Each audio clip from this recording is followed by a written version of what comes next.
for well-qualified buyers must take delivery from dealer stock through 4/30/24. Did you know that fees associated with real estate closings are virtually the same from one title company to the next? So what sets South Oak Title apart? Effective communication, customer service, expertise, and technology. If you're buying or selling real estate, refinancing a residential or commercial property, tell your realtor you want to close with South Oak Title. South Oak Title, with locations across the Southeast, including Panama City Beach, Inlet Beach, Destin, and Fort Walton Beach. Visit them online at southoaktitle.com. It's time for your Atlanta Braves morning update, presented by Tidal Wave Auto Spa. Get clean car happy at any of the 250-plus Tidal Wave Auto Spa locations today.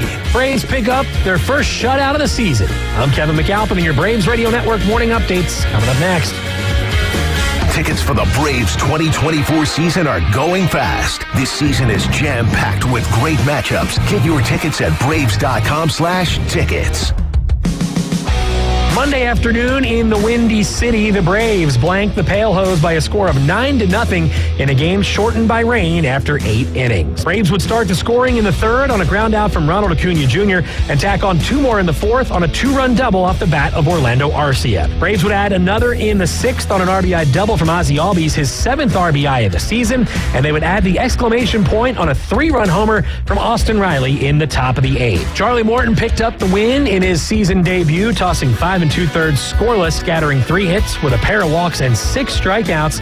Meanwhile, it was Dylan Lee and Tyler Matzik closing things out as the Braves secured the victory, their first shutout of the new campaign. Braves and White Sox will continue their 3-game series coming up later on tonight as Ronaldo Lopez faces his former mates. And as always, hear all the action from Guaranteed Rate Field in Chicago right here on the Braves Radio Network. First pitch is coming your way at 7:40 p.m. Eastern.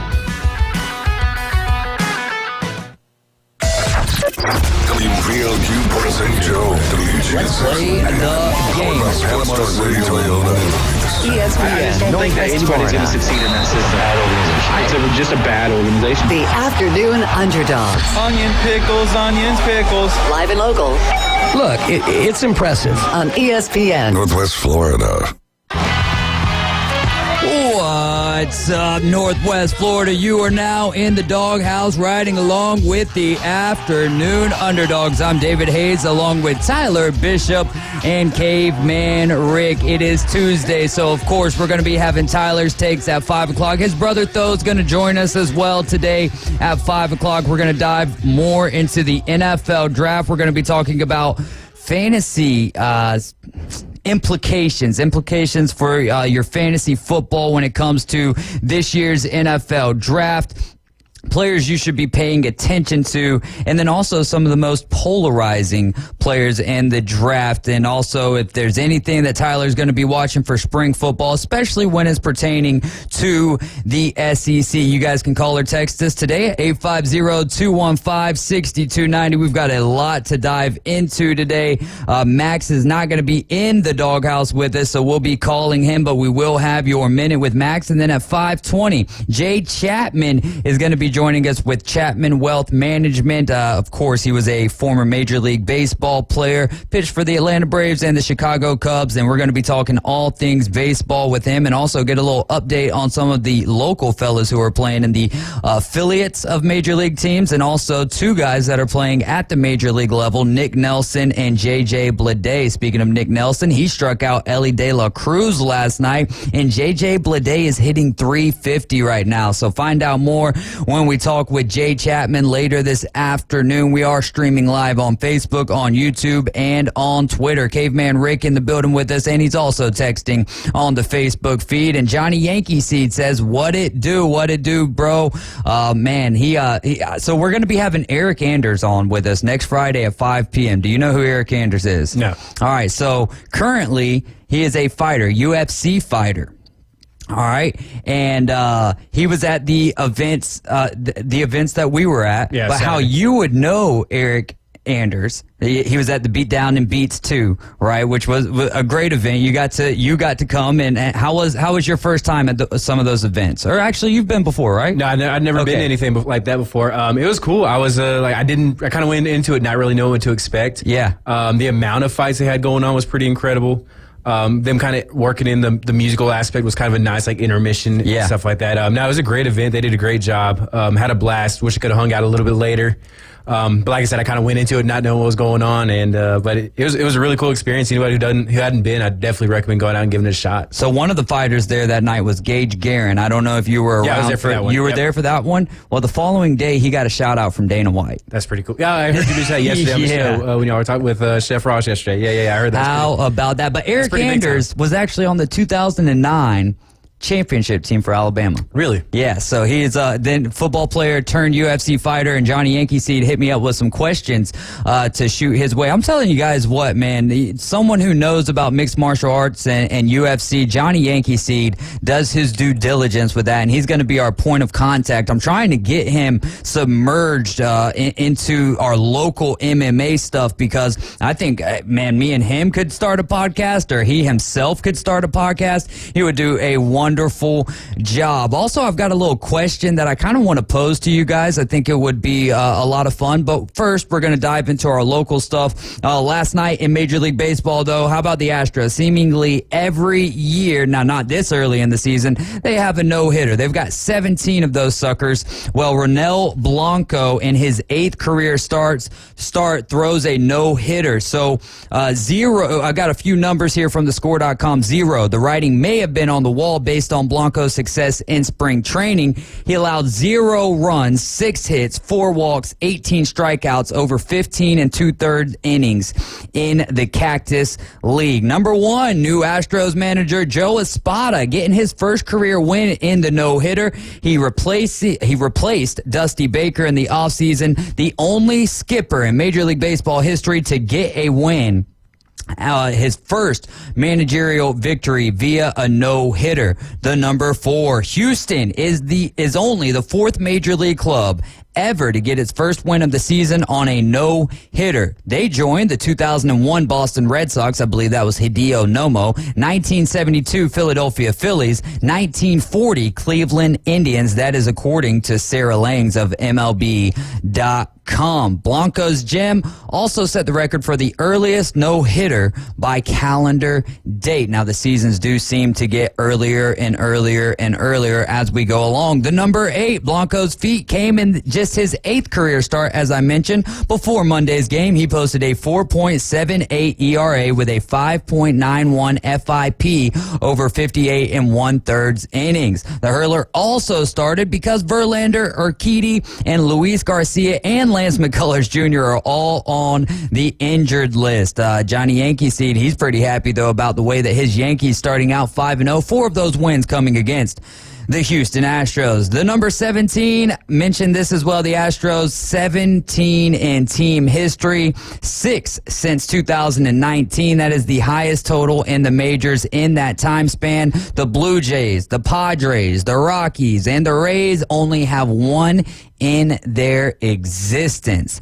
The number 28, Blanco, made his Major League Baseball debut at age 28 2 years ago in 2022. He only started 34 games out of 202 appearances during a 7-year stretch in the minors. He became professional in 2016. The number 38, the 30-year-old has spent most of his pro career as a reliever. He's registered 38 saves in the minors. And then the number 5,000, this one is impressive in this day and age. Houston signed 22-year-old Blanco for $5,000. He was 22 when they signed him. $5,000 back in 2016. The club has been successful getting older Latin America pitchers. They've got Framber Valdez at 21, Christian Javier at 18, and Garcia at age 20. All of them are above the MLB age requirement of 16 to sign international prospects. So taking down the Blue Jays 10-0, not only was it a convincing win, but it was a great no-hitter to start the Major League Baseball season.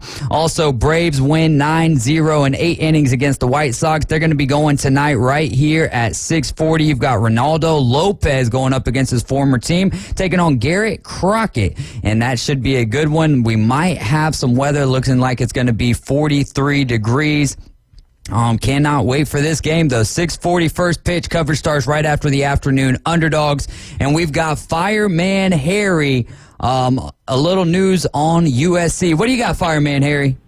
What I got is it started out as a rumor on the West Coast, was reported by an insider who does, what y'all do, except he's not on the radio. And then now Pig Trail Nation has gotten on it. Looks like Eric Musselman can take the USC job if he wants it. We'll put it that way. And he's going out there, and it's out in the open, so that makes you think that, it's a done deal. His mother, God, I wish my mother was still alive. His mother's still alive in Southern California.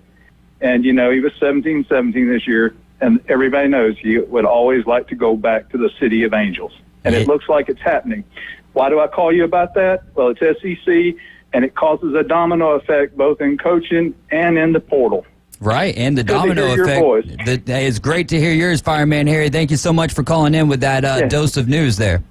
All right. Well, we'll talk to you someday soon, maybe. Bye. All right. The domino has already actually started to fall right there as Andy Enfield took off from USC to go to SMU, and reported by the Hog Beat, Eric Musselman is interviewing for that USC job. So we'll see how that plays out. Then there's going to be an open job there. It was a very abysmal season for Arkansas this year with all of the hype that was kind of surrounding them. So interesting stuff. Great stuff there from Fireman Harry. Harry, we appreciate that. And if you guys ever have any type of news that you'd like to share with the Afternoon Underdogs, the phone lines and text lines are always open at 850-215-6290. Last night, JUCO basketball in the Women's National Championship. Northwest Florida was up by 3 in the waning moments of the game. And then Hutchinson got fouled at the three-point line. They hit all 3 free throws, go to overtime, and Hutchinson takes off with an 8-point victory in overtime to take down Northwest Florida 88-80. I appreciate Fred Hapner for giving us a little update on that earlier this afternoon. In high school softball, heartbreaking loss though for Northwest Florida. Just an absolute great season for them. Got a couple of numbers for them as well. So they were called for a foul right before that regulation buzzer sounded, made all 3 free throws, and then Celia Riviere fouled out. Northwest Florida finishing the season at 30-4 as Panhandle Conference co-champions, along with our very own Gulf Coast State College, the FCSAA Region 8 champions, and the NJCAA tournament runners-up. So congratulations to them. Hey, you fall in the championship game. It's not a great, especially the way that it happened, it's not a great feeling, but at the end of the day, I mean, you were the last one, not the last one standing, but the last one to be knocked off. So no one really likes second place, but still, from my perspective, from my standpoint, great season for Northwest Florida State. I'll take second place all day, baby. I know a bunch of Philadelphia teams have gotten second place over the last couple of years, but hey, at least you're there. That makes a ton of sense. You're absolutely right about that, Caveman Rick. And I got something for you here in just a moment. I don't know if you've seen it or not, but we're going to finish off with our high school scores, and then we'll get on with it. Arnold in softball continues to stay undefeated at the house. They beat Liberty 4-2. Walton over Baker 15-1. Cottondale shellacks Paxton 15-0. Niceville over Woodford in a good one 5-3. Freeport beat Central 15-5. In high school baseball, Arnold shuts out Seymour 3-0. Cooper Moss reaching the 200 career strikeout mark, also getting very close to his own no-hitter shutout victory. The University of Florida commit struck out 12 hitters in the 3-0 win over Seymour from Tennessee, allowing his first and only hit in the top of the 7th inning to keep him from a no-hitter. He became just the second Marlins pitcher in school history to reach 200 strikeouts, only trailing Shane Funk, who was drafted by the Texas Rangers in 2005. Cooper Moss, Eli Blair, great pitchers over there for the Arnold Marlins, and man, can't wait to see his career continue to span out. Arnold 13-0 on the season, continuing their best start in program history. They are taking on Apollo High School today. Also, Bluntstown beat Jefferson by 16. The score there was 18-2. Mariana falls to South Walton 4-0. Crittenden takes down Rutherford 9-8. Alta over Monroe 18-5. Port St. Joe beats Franklin 16-2. Cottondale all over Graceville. The score there was 20-0. Baker and Ponce de Leon playing a little bit of a more traditional score there, 7-4. And then Sneeds beats Bethlehem 18-3. Gulf Coast baseball first pitch 5 p.m. They're taking on Northwest Florida State over there at Frazier Field. So y'all make sure to get over there and support your Commodores. And also Mackenzie Kane. She is the Region 8 Player of the Week. She hit .875 with 5 runs scored, 2 doubles, 2 homers, 6 RBIs, and 1 stolen base in 2 games versus Tallahassee Community College. She was a perfect 4 for 4 with a home run and 4 RBIs in Game 1 of the doubleheader. In Game 2, she was 3 for 4 and scored 4 runs. Thursday, I believe at 5:40, we're going to have head coach Scott Thomas back on the line with us. Appreciate him giving us some of his time as Gulf Coast continues through their softball season, doing a wonderful job. Again, you guys can text us at 850-215-6290. Chef Ross says, what's up? Jonathan Miles says he will leave. I'm not entirely sure. Any idea on maybe what that text is in response to? Probably some of that SEC stuff from Musselman. Yep, that's a great take there, Caveman. Great take right there. Braves and White Sox, though, really excited about that game tonight. It's nice. You start out 2-1 against your bitter division rivals, the Philadelphia Phillies, and like Caveman Rick says, hey, you guys can have the regular season all you want. What happens in the postseason is way more important. You guys take the battle, we'll win the war, baby. There you go. There you go. So we've got some games going on tonight. But yeah, 6:40 first pitch for the White Sox and the Braves. Ronaldo Lopez, really looking forward to that game tonight. Poplar Springs hosting Graceville at 5:30. Marietta 10-3 on the season at 6 p.m. They'll be hosting 7-6 Holmes County. Vernon is 3-5. They're going to be hosting 3-8 Malone at 6 p.m. Ponce de Leon hosting Weewa tonight at 6 p.m. Bethlehem hosting Laurel Hill also at 6. The Tiger Sharks are 7-5 of Port St. Joe. They're hosting 7-9 Jackson at 6 p.m. Man, that dude's got a good voice, whatever it was you was listed to. Alpha, Max would be proud of me right there for saying something good about myself. Alpha 6-5. They're hosting 9-2 Cottondale at 6 p.m. Mosley is 7-8. They are hosting Colquitt County, who is 12-11. That game takes off tonight at 6 p.m. Arnold again, 6 p.m. They are 13-0. They are hosting 5-4 Apollo at 6 p.m. And then you've got 8-6 Bay hosting Bozeman, who is 13-2 for a 6:30 start tonight. Liberty County 8-4 hosting 11-2-1.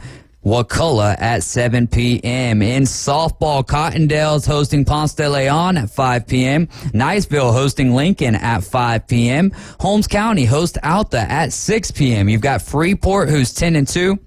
They're going to be hosting Vernon tonight at 6 p.m. I'm just done saying 6 p.m. until we get to a different timeline, all right? All these next few games are at 6 p.m., y'all. Paxton is 4-5 hosting 7-4 Jay. South Walton 5-5 hosting Walton. That's a little bit of a rivalry there. They are 7-8. Leon is 9-2. Bluntstown 8-3. They will be playing that game in Leon. Holmes County is 5-7. They are hosting 9-5 Marietta. Port St. Joe is 4-9. They are hosting 10-5 Franklin County. Then at 6:30 p.m., Bethlehem 1-1. They've got 3-5 Malone at the house. Sneeds is 6-5. They'll be hosting 9-4 Liberty County at 7 p.m. Then you've got Childs 2-12 hosting 9-6 Weewa. Weewa has turned it around. They had a little stretch there where they lost a few games in a row, but that game tonight at 7 p.m. And then right here in our backyard, Mosley 5-5 hosting 1-10 Rutherford at 7 p.m. Caveman Rick, what would it take you to watch WrestleMania XL?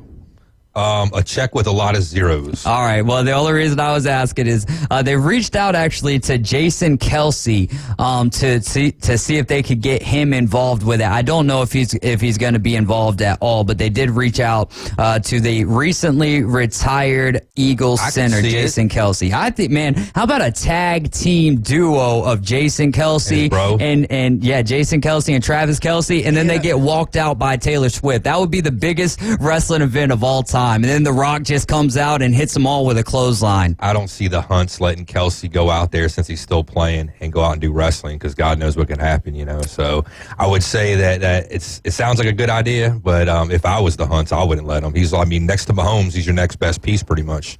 Tyler, let me ask you a question. Have you paid attention to either one of the tournaments? If so, like the NCAA men's tournament and the women's tournament, if so, which one have you paid attention to more? Probably the men's, just because I actually did watch a misogynist. No, I'm just kidding. I actually did watch a little bit of the LSU Iowa game last night. Yeah, it was pretty good. My girlfriend actually played high school basketball, so she wanted to watch a good bit of it. And obviously, with Angel Reese, Caitlin Clark, the star power for women's basketball was about as big as it gets last night. Mm-hmm. And also, my dogs are in the Final Four of the NIT, so I've been playing. Yeah. They play tonight against Seton Hall. Seton Hall. Yeah, they play them tonight at like 9:30. So I've been playing a little bit of attention to all three tournaments going on this year. But man, you've watched more of the NIT than I have. Yes, sir. Yeah, my dogs took down Ohio State. They missed a 3-pointer to win the game, just like in football last week after the show. So, last night's game was pretty good. I've watched a good bit of the men's as well. UConn and NC State both having teams in the Final Four is pretty impressive. It's been hilarious seeing the memes about NC State center DJ Burns and how, I guess there's legitimate NFL interest in him, which is kind of crazy to see. But it's been some great storylines. A lot of first-time teams or teams that hadn't been there in a while in the men's Final Four, which is kind of what people want to see, right? Real quick here, LSU Jeff, we've only got about 2 minutes, and that's funny because LSU Jeff in the women's bracket, 222. Out of millions of brackets, my man's got 222, 99.9%. He got 15 out of the Sweet 16 teams. LSU Jeff, you got about a minute here. What's going on, my friend? Man, I nailed the Final 8 and the Final 4 on the women's bracket. Yeah, crazy. You've been nailing everything. I was like, man, I'm doing real good. I'm at 500-something thousand or so. And then I check our group. I'm like, what in the world? But yeah, man, what was behind your Nostradamus in there? Well, I didn't think there was going to be a whole lot of upsets. I did call one, I think, in the first round. I thought Texas A&M was going to upset Nebraska, and I missed on that one. And then there was an 11 seed that beat a 6. I just picked the wrong one is what it was in the first round. And but I just kept on going with 1s and 3s, and I didn't think that the 2 seeds were strong. And sure enough, all the 3s beat the 2s. And it's, and then the crazy part was, who the hell thought, we knew UConn could get in, right? Yeah, that's my champ. But NC State was the dark horse that I picked. That I don't know. I guess got lucky with the NC State thing. Yeah, Rice State Chris had texted into the show earlier this afternoon was asking what would have the odds been to have North Carolina State and UConn with both of their teams making it to the Final Four. So you're still pretty confident in South Carolina to win the whole thing. You should be. Yeah. Yeah, I should be. But here's the thing about it is that I think. Really, I'm more worried about UConn giving Iowa trouble than I am South Carolina winning it all, because I really think that UConn, they're how the coaching is, right? Mm-hmm. Yeah. Yes, sir. Well, you nailed it, man, and we definitely got to get you in here for Friday. If you want to, you want to come do this Friday? Yeah, we can do this Friday. All right, I'll see you Friday, my friend. It's always great to hear from you. We do got to run to a break, but LSU Jeff, man, I'm speechless, honestly. Just watching your bracket, I'm watching yours now more than I'm watching my own. That's crazy. Yes, sir. Hey, you have a great evening, man. We'll see you Friday. You too. Thanks. It's so easy, guys, to come and talk sports with the Afternoon Underdogs. All you got to do is hop on the line with us, sound compelling, even if you don't know, even if you're reading stuff off, which obviously LSU Jeff is not doing that. I've had multiple conversations with him, and each and every time before we knew who it was like, oh, this guy's got to come in the building with us. But, yeah, man, Jonathan Miles with the text of the day so far. David rocking that GOAT jersey. I got the Michael Jordan jersey on today. Finally dug this thing out of storage and was excited to be able to wear it this afternoon. Chef Ross Kittle did something while he was still playing for the 49ers in reference to WrestleMania. It would be awesome to see Jason Kelsey there at WrestleMania, but that is yet to be seen. We've got to get off the line because it is time for Your Minute with Max. Coming up, I'm going to tell you how you can win some free tickets to a Magic game watching from a presidential suite. Oh, and we'll also send you on a road trip there. ESPN Northwest Florida presents The Race to Talladega. Win a pair of tickets to the Geico 500. Join Coach Hale mornings at 7:15 and 8:15 for the keyword of the day. When you hear it, text the keyword and your racing name to 850-215-6290. Then listen at 12:15 and 5:15. If we announce your name, race to the phones and call us back at the same number. How long it takes you to call is your qualifying time. The top qualifying time each week will win a pair of tickets to the Geico 500, Sunday, April 21st at Talladega Superspeedway. And the fastest qualifying time also wins passes to the incredible Talladega Garage Experience. Plus, your prize package may include tickets for Saturday's racing doubleheader. It's the Race to Talladega. From PCB Hobby, Pepsi, Panama City, Toyota, and your racing station. ESPN Northwest Florida.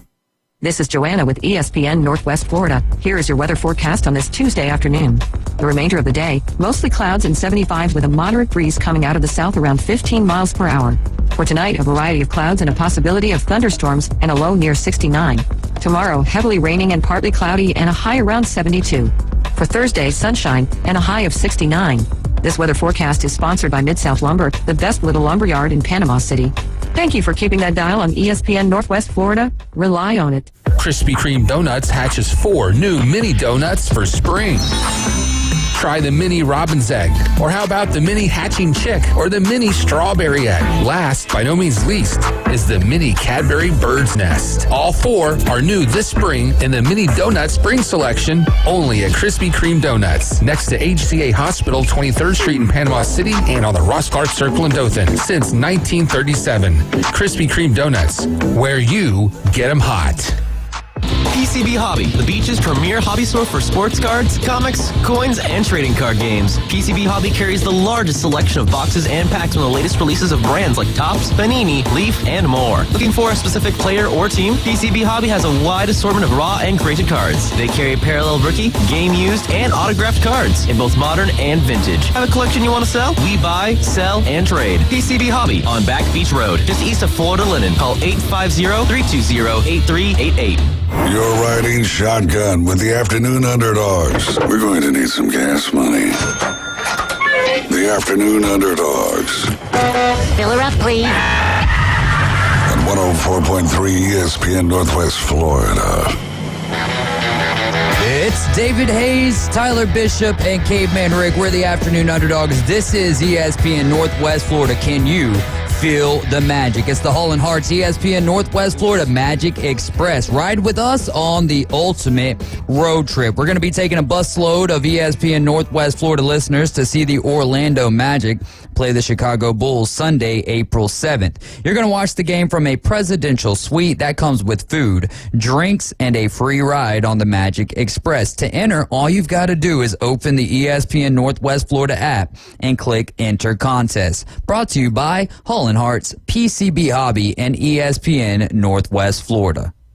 Yeah, I was going to say, have you guys ever gone to a game and sit in a suite? No.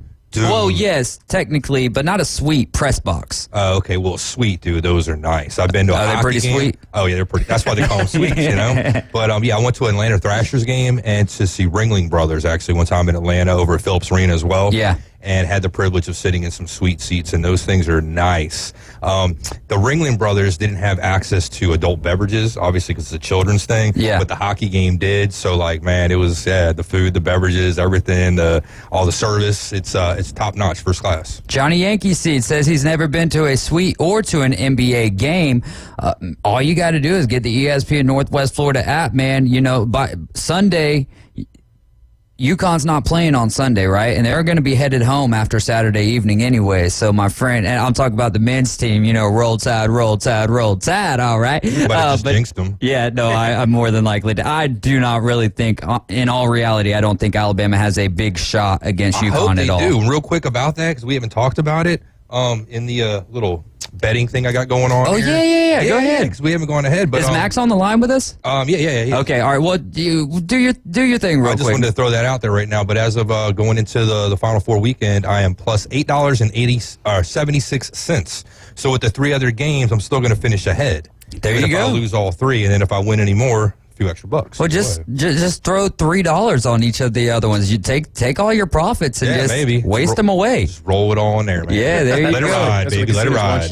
Exactly. That's exactly what they want you to do. I think in the Elite 8 games, the books actually ended up losing a lot because of those underdogs. Yeah, there was quite a few. There you go. Or maybe it was more of the Sweet 16. I can't remember what article it was that I was reading. But this is your Minute with Max, and we've taken about 30 seconds of his time. Max, what is going on? This is Max Delyden. He is a lending lad with Allegiant Lending Firm, and he will give you a great deal or help you get a great deal. Max, what's going on, my man? Hey, Dave, I appreciate that. I could hear you guys, but very quietly since I was on air. So how's it going, man? You guys have a nice Easter? Oh, yes, man. I don't think that it's possible for you to not have a nice Easter because it's not about the day we're having. It's about what Jesus did for us to even have an Easter. But, yes, sir, thank you so much for that. How was your Easter? It was good, thanks. A lot of time with Vicky and our neighbors and just it was nice to disconnect a little bit and not be on my phone, and it was a good time, and I agree. You're right. Your message is spot on about Easter, Dave. Hey, you know what, though, is interesting? I invited, so Tyler ended up coming to the fights, and I was going to give you the other ticket, and he ended up having to write thank you notes, though. So how'd your thank you note write and go? They're good. I got about 25 done and have about 55 more to do. Hey, there you go, but, man. Where's AI when you need them, right? Absolutely, and it makes you realize I don't write as much as I thought I did. Like, your hand starts cramping. It's like, how did I used to do that in elementary school all the time? Bro, yes, I'm right there with you, man, especially now that we've gotten so used to typing everything out, be it with our thumbs on our phones or with our fingers. Man, I come back from when we had a penmanship class, and I had, like, the 2 solid lines and the 1 dotted line in the middle, you know? How about when you had to do, like... Yeah, we did, too. Bring the tail up to the dotted line. Or, like, did you ever have to do, like, circle, circle, oh, yeah, when you first learn, like in exercises. Second grade or whatever, yeah, no doubt. Max, what do you think's going on with the men's tournament? Who's more likely to upset the #1 seed? Is it Bama versus UConn, which is 11.5-point difference right there, or North Carolina State and Purdue? And I don't have those odds right now. North Carolina State, I guess. They're just writing the documentary for the documentary people. I think Bama needs so many things to go right to beat UConn, especially with Bama's style of play. I thought if someone was going to get to them, it'd be Illinois, and then UConn just went on a 30-0 run, which is just bananas to me, especially in high-level men's basketball that happens. I don't know. I mean, I doubt anything's going to change with UConn, but I would have to go with NC State just because Purdue plays such a boring brand of basketball of Edie getting every call under the sun. So we'll see, but hopefully DJ Burns gives them some issues, and it'll be fun to root for them. I mean, it's never over till it's over, but it does not look like anyone can beat UConn. They are just an absolute problem, and they play such good team basketball, which makes them really fun to watch. They're like how every coach should coach basketball, but it's interesting. It's good, pretty cool to see that they've got their men's and women's team in the Final Four, and NC State does as well, right? Yeah, both of them, man. You just need to have a mascot that is pertaining to a dog, and you'll be well. Hard Rock's got it at 9.5 points. 9.5. All right, so that's kind of wild. Like 11 seed taken, and I think NC it has State's plus 350. I think that it has more to do with what UConn was able to do specifically in the second half. I mean, we were sitting there watching the fights, and it's like Tyler. I saw the score, and I think I shouted out the score to you guys. Tyler's like, "Dude, they went on a 30-0 run." I'm like, "What in the world? That don't even make no sense." Where y'all was Illinois sleeping? Yeah. But at this point here in the Final Four, I think you can throw everything else out the window. I do think North Carolina State gives Purdue more matchup problems than what Alabama does with UConn, but we'll see how all of that plays out. Jimmy V 40th anniversary, too. Yeah, there you go. The stars are aligning. All right, so let's talk about who you think will be. So you think that it's going to be UConn and Purdue, right? I think so, and I think that would give us the best possible game just because Edie being 7'4" and a quarter throws a wrench in anyone's game plan, and the Purdue shooters are on. They can at least compete. But it would be obviously cool that if NC State wins, and I'm glad they've made this run. I would have liked to see Duke win, but I'm glad they've made this run because it keeps it lively and relevant that winning your conference tournament actually means something and makes it fun to play for. So that's a great take. Well, what would be the championship game that you would want the most? Not just the best matchup, but what Max would want to see the most? I think UConn versus Purdue, honestly. I want to see how UConn defends Edie and the Purdue guards. Oh, chalky fella. We're the afternoon underdogs. Yeah, but you want underdogs. I know, but Purdue is the best underdog that could take UConn now, I guess. I mean, maybe, I don't know, maybe NC State really just is a team of destiny, so. What about in the women's tournament? Give me the same kind of answer there. Who you think will be in the championship versus who you would like to see in the championship? Yeah. Ooh, bumper music. I like that. Yeah, someone's not putting on their seatbelt in the car. Sorry. Is that Vicky? Sorry, say that again, Dave. Are you riding with Vicky? Is. Hey, Vicky, how's it going, young lady? That is Max's Hello, beautiful. how are you? There we go. Your first appearance, I think, on the air with us with the Afternoon Underdogs. But the same kind of question there that we just gave you for the men's tournament. This is for the women's tournament. Who you think versus who you want? Yeah, that's tough. I think, for women's basketball, the best thing that can happen is Caitlin Clark making the finals. She's clearly the most talented, female player we've seen so far. There's never been, there's been very talented women who've come through the channels, but someone who can shoot like that from the range that she shoots from is extremely impressive. How she was just a problem once she gets past the logo. She was giving HBL some fits last night. And also to add on to that, LSU really is they did not really take that loss in grace after I felt like Iowa really took it in stride last year. I don't know. They just they really there was a lot of excuses at the podium, I guess. Where who gave excuses? Angel Reese said she rolled her ankle. There was other stuff about officiating, but it is what it is. Yeah, we can't. Officiating's always going to get brought up. I thought Kim Mulkey's post-game interview, from what I saw of it, was very demonstrative of, hey, look, it's tough to guard Caitlin Clark, and for me with Angel Reese, now maybe that's an excuse built up into the ankle, but she congratulated Caitlin Clark afterwards. I thought that it wasn't classless by any stretch of the imagination. No. Iowa absolutely answered the bell from last year. Yeah, I'm with you. They absolutely did, and it's really cool to see. I think that's got to be one of the most watched. I don't know if the stats have come out yet. Games of women's college basketball, but it seemed like everyone kind of had that as appointment television, which is really cool and makes you wonder if NCAA women's hoops is going to keep growing at this rate because if there's matchups like this, there's a lot more demand amongst.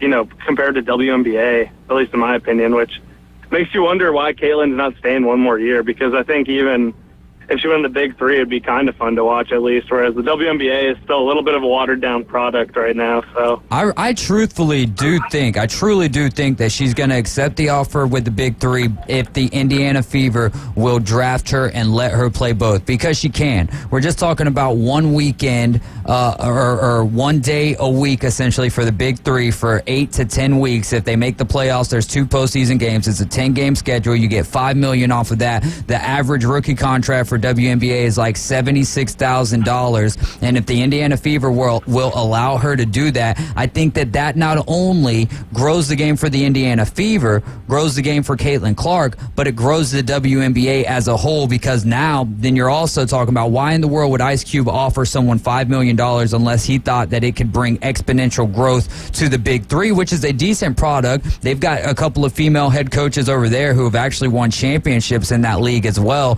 So I think that it's one of those situations, almost a rare situation, where it's actually a win-win for everyone. The problem I would have if I was the Indiana Fever is, end of the day, you can say whatever you want. She's still going to be on the floor with grown men, which highly increases the chance of injury unless she's doing nothing but shooting threes over there. So as long as she's not trying to work her way too deep inside, we'll see how it all plays out, though.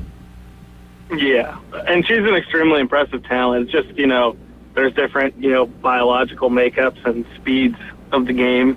And, you can't discredit what she's doing at her level. You cannot discredit it. And I watched about 60% of the LSU-Iowa game. I watched 100% of USC and UConn last night. And that's been one of the cool parts about this tournament here in the last couple of days. But you've got stars all over the floor in the games last night with Angel Reese, Caitlin Clark, Floje Johnson as well. And then in the UConn game, you've got Juju Watkins going for USC, Paige Buchers going for UConn. It's women's basketball is in a great spot. And you would love to see this translate to the WNBA level, but we'll see how that plays out. How about first week of baseball? Some thoughts with that. Let's start with: are you more surprised by the Yankees or the Pirates' 5-0 start? Honestly, the Yankees, but playing the Astros, and then the Pirates seem to be the past 2 or 3 years April merchants, where they just win in April and then they're horrible the rest of the year. I don't think they're that good. They just didn't play. It's tough because for the Central, we had the Pirates not having, too tough of an opening series, the Brewers catching the Mets, and then the Reds catching the Nationals. So the Cubs and Cards are playing a little bit of catch-up with facing the reigning World Series champs and the Dodgers. So, I don't know. A lot of teams look like who we think they are. The Braves look very good. The Phillies, I'm not very worried about. I mean, Bryce Harper's going to hit the ball. If there's some guy who's slumping, that's one of the last guys I'd be worried about.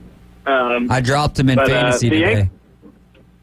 Did you actually? No, absolutely not. But I'm not very happy with his performance. Dude. Talk about overreaction Tuesday, huh? Yeah. Hey, well, I do have a question pertaining to fantasy baseball real quick, though. Jordan Montgomery's not going to be starting till, I think, somewhere, middle of this month. Is he worth Now, you can't necessarily stash him, but we've only got 3 bench spots in our ESPN Northwest Florida League. Is it worth it to hold on to him in a league where it's dominated? The numbers are absolutely dominated by having a good pitching staff.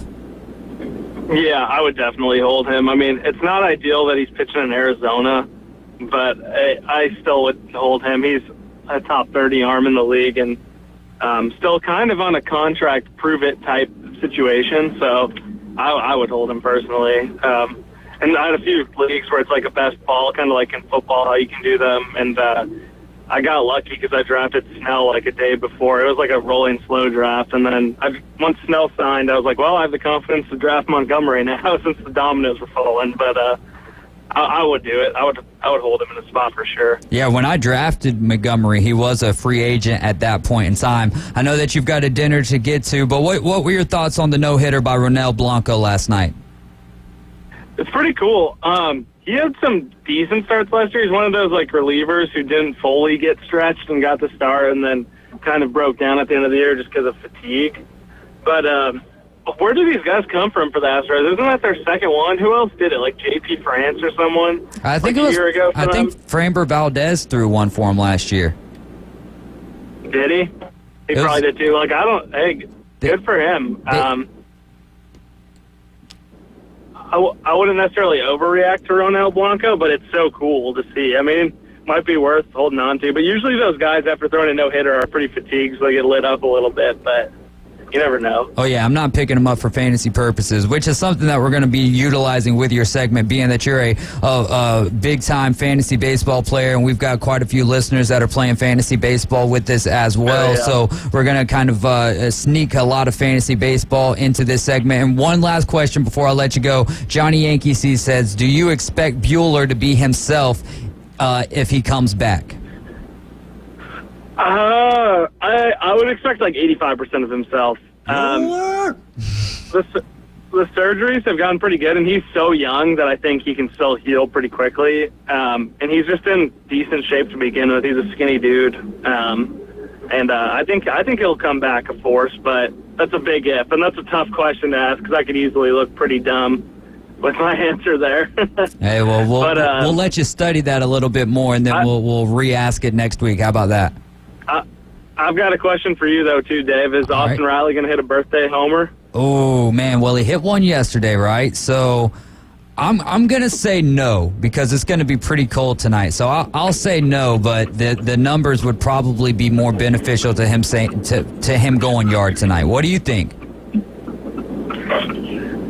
Yeah, I could see him doing it. I've got him in fantasy. Hey, there you go. Well, Max, we are out of time. Is there anything else that you'd like to leave us with? No, I think you covered it. You think I think you got everything down. All right, my man. Well, thanks so much for your time, and we'll chat with you next week, all right?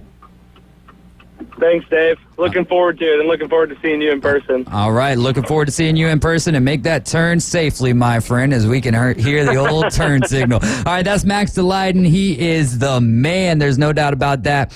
And he's with Allegiant Lending Firm. So if you're looking at buying a house and you need a good lender, there is nowhere else to go other than Max DeLayden. Just get with Max on Facebook, and he'll make it happen for you. Great friend of the show, great friend of the station, and a great personal friend of mine as well. You guys are riding along with the Afternoon Underdogs. This is ESPN Northwest Florida. Do you like racing? Do you want to go to Talladega? Keep it locked in to ESPN Northwest Florida, and I'll tell you how. ESPN Northwest Florida. It's the Coach James Hale Show. Oh, did he have surgery recently and had to get off his blood thinners? Both ends. That's right. It's a head injury. Yeah, at least somebody cared. At least somebody called and checked. Did one play and never play again? Yep. And they made all that money. Isaiah Bond got the Lamborghini in the $400,000. Weekday morning 7 to 9. ESPN Northwest Florida. This is Joanna with ESPN Northwest Florida. Here is your weather forecast on this Tuesday afternoon. The remainder of the day, mostly clouds and 75 with a moderate breeze coming out of the south around 15 miles per hour. For tonight, a variety of clouds and a possibility of thunderstorms and a low near 69. Tomorrow, heavily raining and partly cloudy and a high around 72. For Thursday, sunshine and a high of 69. This weather forecast is sponsored by Mid-South Lumber, the best little lumber yard in Panama City. Thank you for keeping that dial on ESPN Northwest Florida. Rely on it. Your biggest investment is your home. Protect it while also improving its appearance with Earthworks of Northwest Florida. We have sand, mulch, gravel, or lay-down decorative stone, all available for pickup and delivery. Discover your dream landscape with Earthworks of Northwest Florida. Imagine the moment you proudly pull up to your home that you've worked so hard for, enhanced by quality mulch, decorative stones, and more. Let's make it happen today. Request a quote online at earthworkspc.com or swing by the office at 2005 Industrial Drive. Love the land you live on. Ellis Agency Insurance has been serving Panama City and Bay County for years. They offer a full line of affordable insurance coverage of all types. Many people are attracted to Ellis Agency Insurance because of their friendly, knowledgeable staff. Call independent agent Johnny Ellis for a true comparison of your personal or business insurance. Ellis Agency Insurance at the Old Cullen Insurance location, 1134 Harrison Avenue, across from Dandy Donuts and Deli. Call 763-1627. ESPN Northwest Florida. He entered a kids' 1 mile fun run and came in 9th. David Hayes is part of the Afternoon Underdogs. Weekdays 4 to 6 on ESPN Northwest Florida and the ESPN Northwest Florida app. Welcome back into the Doghouse. You're riding along with the Afternoon Underdogs. I am David Hayes, along with Tyler Bishop and Caveman Rick. You can call or text us at 850-215-6290. We're about 30 minutes away from playing the race to Talladega. You can win 2 passes to the Geico 500. That is going to be Sunday, April 21st. But in all reality, that's when the race is. You're getting tickets for Saturday, the Xfinity race, and Sunday. So make sure that you get up there. Make plans to leave Friday and get up there for all of Saturday and Sunday. You got to listen to the Coach Hale Show mornings at 7:15 and 8:15 for the code word of the day. When you hear the code word, text it and your racing name to 850-215-6290. Then you listen at 12:15 with Ryan Mulvey, Jay Henley, and the Inside Drive, and then back here at 5:15 with the Afternoon Underdogs. If we announce your name, race to the phones and call 850-215-6290. How long it takes you to call back is your qualifying time. The fastest qualifying time each week wins the race to Talladega. We've got this week and then next week, and I'll be honest with you, I'm challenging you guys because I don't think anybody is beating Jerry's time from today. Jerry's time was 2 seconds. And I might have been a little heavy-fingered on that one as well. So hopefully Caveman Rick answers the phones for fast for you guys. It's tough, though. 2 seconds is your time to beat.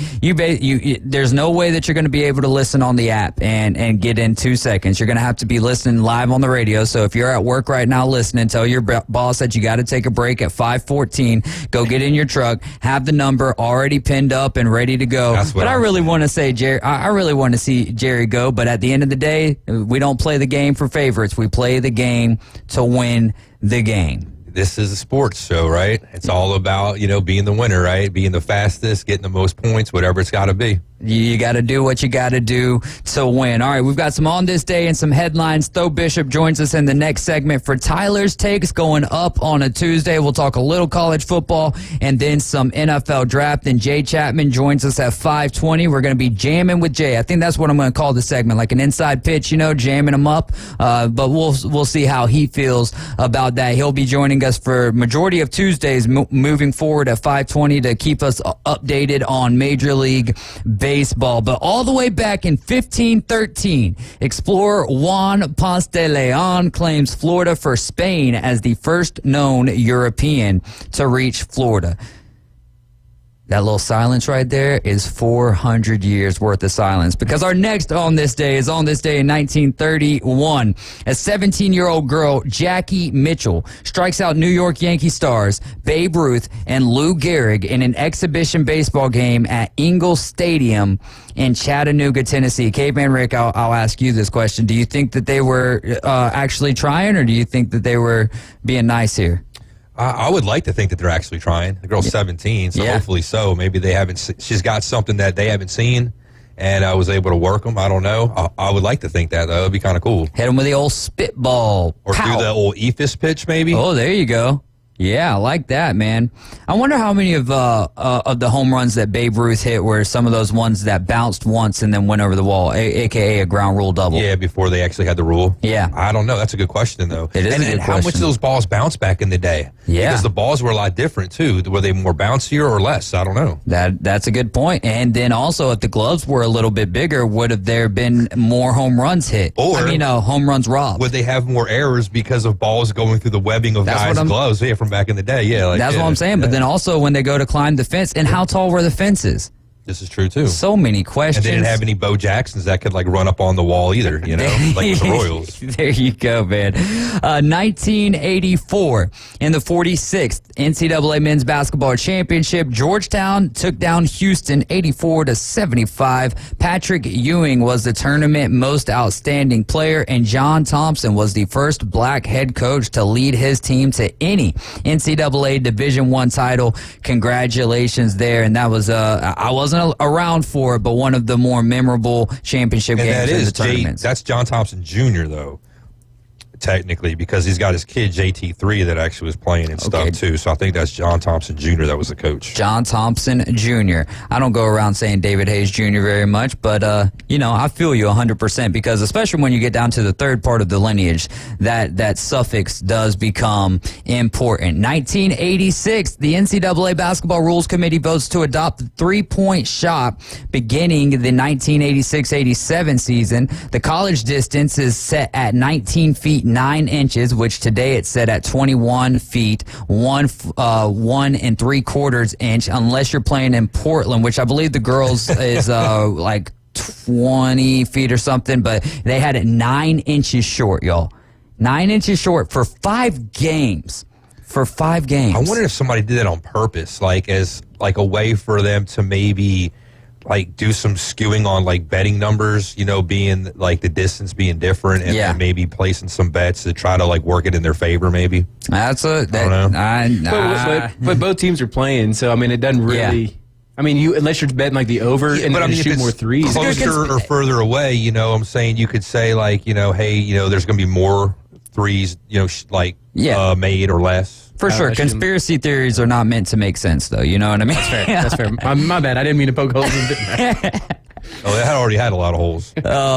Yeah. So, but actually, they shot better at the standard 3-point line than what they did of the one that was 9 inches short. Just absolutely wild. Back in 86, 87, the NBA 3-point line was 21 feet. Today, it is 23.7. But 9 inches feet. Throws you off, Yeah. With like their depth and stuff, and you're used to that distance, and that distance ain't right. Yeah. That's got to make a huge difference. No, yeah, and it did. It did. 1995, the longest strike in American Major League sports history, which was 232 days, ends as MLB owners accept players' offer to return to work without a contract. Major League Baseball is the first major pro sports league to lose an entire postseason due to labor struggles, and it took steroids to bring it back. Or Crazy. not bring it back, but to bring it back to popularity. To get it where people were actually paying attention a lot to it and like had a good following, summer of was it 98. 98. Yes, sir. Shout out Sammy Sosa, Mark McGuire, and all of those guys who, man, I was already in love with baseball before that, but man, that season just still. All of that was going on right around my 21st birthday, so you can imagine. 1995, WrestleMania 11 at the Hartford Civic Center in Connecticut. NFL linebacker Lawrence Taylor defeats Bam Bam Bigelow. You know something cool about the Hartford Civic Center? It was in a mall. And the Civic Center where the arena where the Hartford Whalers played was right in the middle of like the mall. And then they had like 4 wings, like a plus sign that came out of each side. And I guess that's like where the main like wings of the mall would be. Like at the end, it'd be like a Sears or a Dillard's or a Macy's or whatever. But that's how they had it set up back in the day over there. That's pretty cool. Yeah, fun facts. Love it. Thank you, Caveman Rick. 1996, Detroit Tigers slugger Cecil Fielder steals first base in his 1,097th career game, and that ended up being a 10-6 win against the Minnesota Twins, and that was the longest duration in Major League Baseball history without a stolen base. 2001, New York Yankees pitcher Roger Clemens becomes American League all-time strikeout leader, recording his 3,509th strikeout in a 7-3 victory over the Kansas City Royals. Walter Johnson had the previous record at 3,508 strikeouts. The record for Roger Clemens in the American League still stands today. He's got 4,167. Caveman Rick, you want to take those next 3 as I pull up some Braves on this day? Yeah, no problem, man. On 2001, Seattle outfielder Ichiro Suzuki has 2 hits and becomes the first Japanese position player to play in a regular season MLB game as the Mariners, beat Oakland A's 5-4 at Safeco Field. Back in 2007, 69th NCAA Men's Basketball Championship, the Florida Gators beat the Ohio State Buckeyes 84-75. Gators won the back-to-back titles. Forward Corey Brewer was named the most outstanding player that year.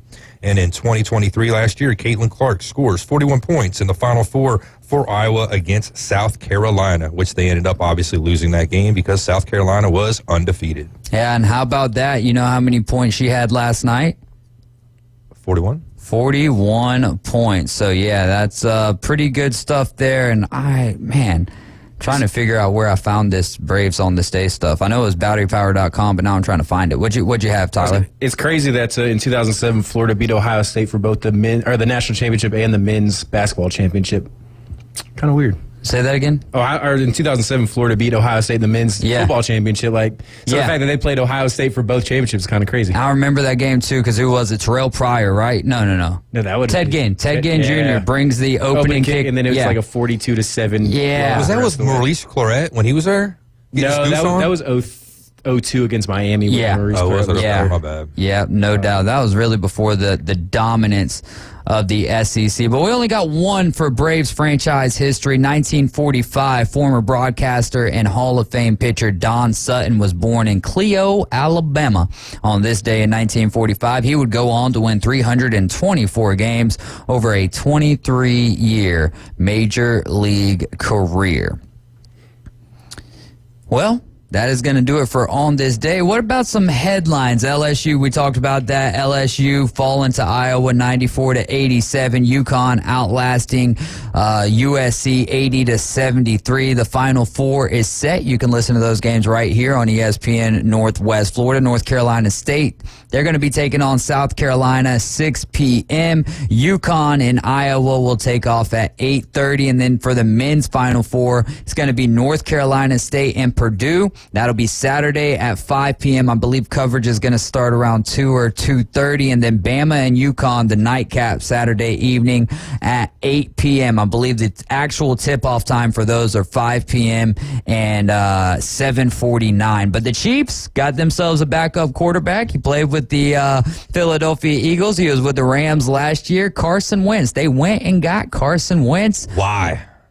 Well, I mean, they've had like Blaine Gabbert and Chad Henne and, I mean, other just random guys backing up, I feel you. I'm just saying. I mean, he's a veteran. I think he's a broken quarterback now. Like, I think it's one of those, like, if Patrick Mahomes gets hurt and he has to steer the ship for 2 quarters, I think you can trust Carson Wentz to do that. If it's more than a game or two, I think you're okay with that. But, I mean, obviously, if Patrick Mahomes goes down for an extended period of time, the Chiefs are probably SOL regardless. So, I mean, Wentz is a guy that you can trust probably not to lose you a couple games. I think he's a bad luck charm now, and I think this might start the downfall of the Chiefs.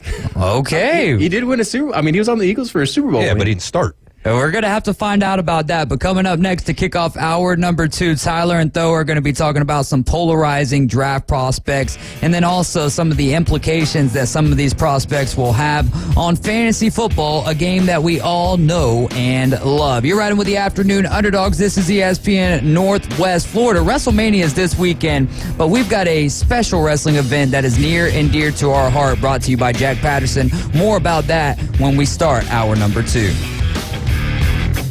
ESPN Northwest Florida is taking you on the ultimate road trip to see the Orlando Magic. It's the Holland Hearts ESPN Northwest Florida Magic Express.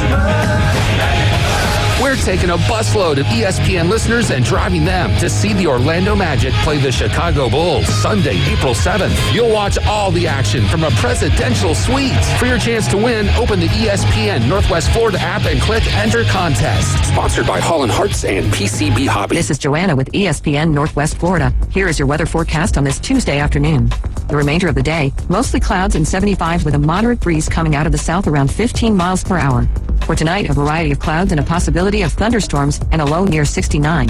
Tomorrow, heavily raining and partly cloudy and a high around 72. For Thursday, sunshine and a high of 69. This weather forecast is sponsored by Mid-South Lumber, the best little lumber yard in Panama City. Thank you for keeping that dial on ESPN Northwest Florida. Rely on it. Hello, this is Rick Vossen with RV of Panama City, your local Stormore portable building dealer, located at 2241 East Baldwin Road. Shopping for a garage, portable building, cabin? We build them anywhere from 8 to 16 foot wide, 10 feet to 60 feet long. We can do insulation, electricity, transom dormers, thermal windows. Come, let's customize a building together.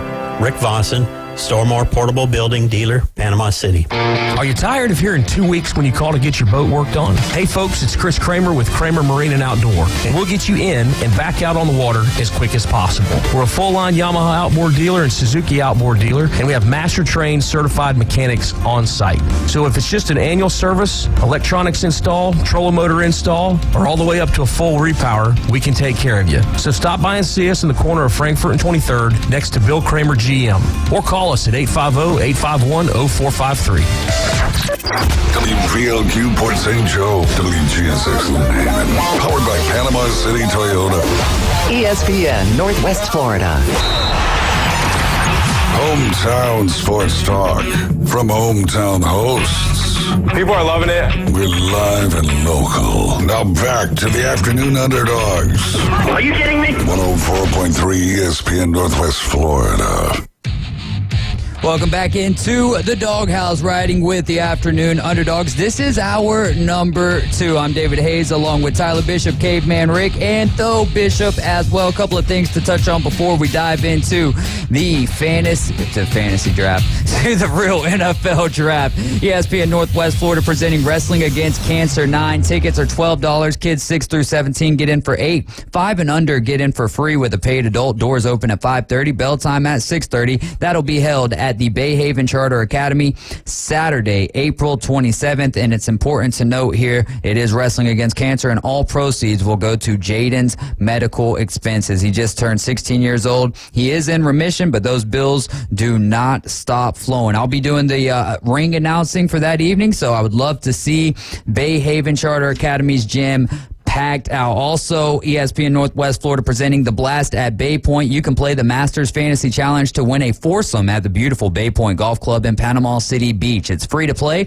You can sign up at espnpc.com. Invite your golfing buddies to play as well. Keep listening to win amazing prizes from your official station for fun and games on the Gulf Coast. ESPN Northwest Florida. JT Bowden, my man. Both of you guys, huge Georgia Bulldogs fans. Javar Bowden plays over there for the Bay High Tornadoes. Last year he had 270 yards, 20 catches, 3 touchdowns. To go along with all of that. What are you excited about from Javar Bowden? I mean, obviously, anytime you see a local kid getting a big-time offer, it's cool. Obviously, it being Georgia for me makes it particularly neat. I mean, the last Bay County kid I think that went to Athens was Will Witherspoon, a Rutherford guy back in, 95? So seeing a local kid, I live 10 minutes from Bay High, so being able to catch out some of his games. And, guy listed as a tight end in Rivals, 6'7", 185. Obviously needs to probably put a little weight on the frame. But, Georgia's put a tight end in the NFL 6 consecutive years, I believe. And Brock Bowers makes it almost certainly be 7 after April's draft. So, if you're a tight end and Georgia offers you, A, you got the goods, and B, it'd be hard to say no. Right now, Georgia's one of the top 2 or 3 teams in the country, and getting that kind of offer is huge for him. It's obviously going to springboard his recruitment because, other teams will notice that. And like I said, it's just awesome for Bay County. It's going to bring more recruiters to Bay County, watching Bay games, watching Arnold games, watching Mosley games, so it can be great for the area as well. He's got, I believe he's a 2026 kid. Yeah. So he's got 2 years left in his recruitment, so it's just going to keep bringing big-time coaches to the area, which is awesome for all the athletes in the area. It absolutely is, and he has been getting flooded with offers. We did mention about Don Sutton real quick here. Just got a text in from Brian Bramlett, and he said that Don Sutton was at Gulf Coast for 1 year as well. So just to add a little bit more to that story, great stuff, and thank you so much for the text there, Brian. Anything that we're watching for SEC-based in spring football? Locally, obviously, Florida quarterback duo, our quarterback battle is Mertz and Lagway. How's that end up playing out? Does Napier have the leash to let Lagway sit? Does Florida State, what do they have with DJU? How does he adapt to the Mike Norvell offense? He struggled at Clemson, rebounded a little bit at Oregon State. So how does he play in that system? What does Jalen Milroe look like in DeBoer's system? How does that transition work? What are they looking like on offense? And granted, in the spring games, they're glorified scrimmages. People need to remember what you see is what the coaches want you to see. Don't glean too much or too little from it. That's just, I think that's the bigger things kind of right now. What do these quarterbacks look like, and what do these offenses look like on some of these coaching changes? Ole Miss is going to be fun to watch, but their improvements on defense will probably show better as the actual season ramps up, and again, not in a glorified scrimmage. In Auburn, they got 3 top-tier wide receiver prospects coming in. Hugh Freeze, year 2 is when you typically see that second-year head coach bump. What does that offense look like? They still got Peyton Thorne. They've got a freshman coming in. No more Robbie Ashford up there anymore. So what do they look like? Auburn Tiger. Hugh Freeze has proven he can beat some guys in the SEC, and did a great job at Liberty as well. And had Bama on the ropes last year, right? 4th and 31. 4th and 31. Easily said, it's crazy that Brian Harsin and Gus Miles are not. Hugh Freeze probably should have beaten Bama at least 2 of the last 3 years. Yeah. And that's just Jordan-Hare magic for you, I guess. Hey, there you go, man. There you go. It would be interesting, random thought from my ADD mind. Kalen DeBoer, if it doesn't work out with him at Alabama, right? If Arkansas Sam Pittman opens up DeBoer's head over there for the Hogs. What you got, Rick? Tyler brought up the Liberty team, and we were watching NASCAR this weekend, and they had a car in a NASCAR race, actually. Yeah. Really? I'm trying to think who was driving that now, man. Maybe it was Tyler Reddick. I'll have to look that up, though. We're not going to talk about that right here at 5 o'clock. Maybe we'll wait till, but that's a good point, though. Yeah, they do sponsor. It costs like $35 million a year. I know they're supposed to be a heavily religious school. I'm not sure which denomination. And so it's interesting that they sponsor a NASCAR car. That's cool. It's just interesting.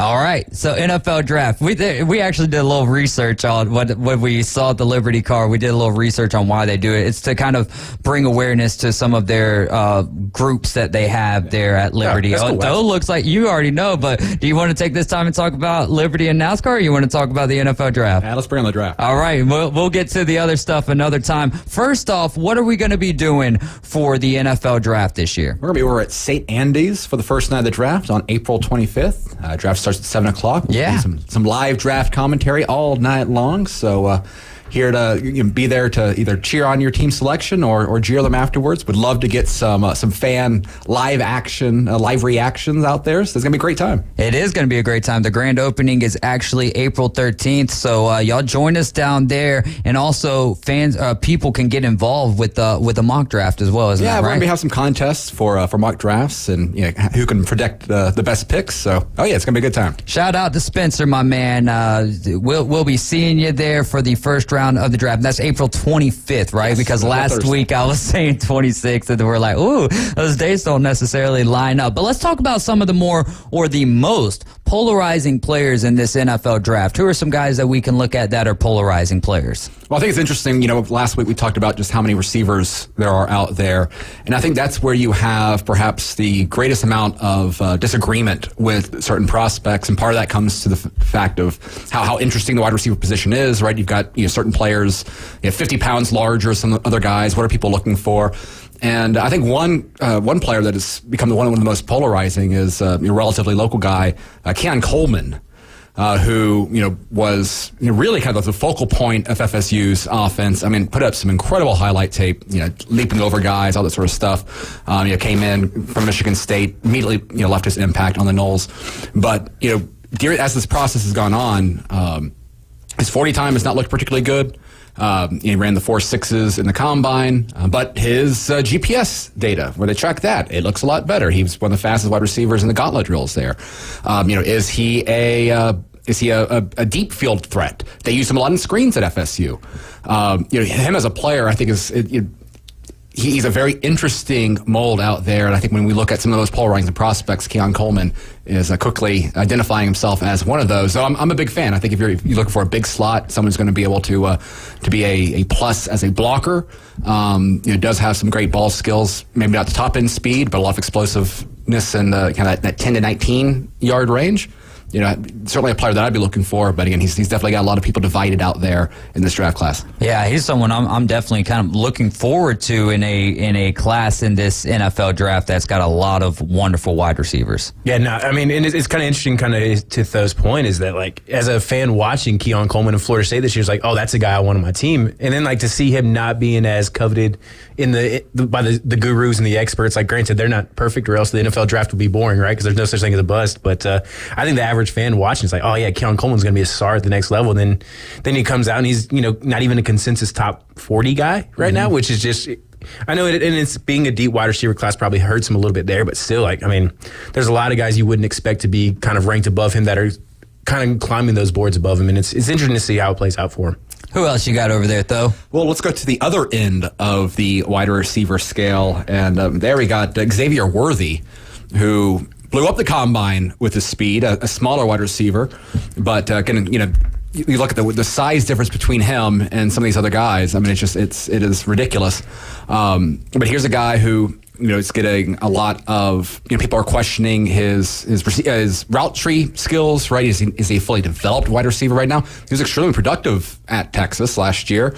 Again, obviously a burner, but he's someone who could go. Is he a round one guy for a team that is really trying to find getting that extra gear the same way that the Dolphins have had with the Cheetah and the wide receivers they've had there, or is he going to be a guy that ends up slipping into the third when you look at the differences between some of the places out there, a lot of different opinions on that. And again, it kind of goes to how much do you value speed in the wide receiver position versus how much do you value some of these techniques, being able to expand your route tree and the like. So again, he's going to be one of the interesting guys to see where he falls. You have another polarizing player, or do you have any thoughts there, Tyler, on Xavier Worthy? No, I mean, his size, I think he weighed in like 165 at the combine. And I mean, people were questioning Devontae Smith's size back in the, a couple years back coming out of Bama. And I mean, Worthy is probably smaller than Devontae Smith at that point. So those concerns, kind of like Bryce Young last year, like the size concerns the NFL when you're getting hit by 215-pound guys as a guy 30, 40 pounds less than that. That's a major concern. Does the hip drop tackle make it more removing the hip drop tackle make it more dangerous for smaller guys now, because there's not going to be the kind of like using weight to get people down as much as it is now? You just have to run straight through people. Derrick Henry should get more yards this year. Yeah. We'll see, man. Excited for Derrick Henry over there in Baltimore. I mean, loved him over there at Tennessee, but we'll see how that plays out for him. Do you have any more polarizing players? One player I think it's interesting, go into offensive line stuff. It's, a lot of technical stuff, but one player who, again, could be a top 10 guy, could end up falling to the bottom of the first, is Marion Mims from Georgia. It's kind of, again, the question is, what are you looking for? Are you looking for physical traits? I mean, the guy might be the most athletically gifted tackle within this draft class. Downside, he played, 9 games in his career. Part of that was because he was backing up to NFL tackles, throughout most of his career, considered transferring to FSU after a sophomore year. But came out this year, after his freshman year, came out this year, got injured again.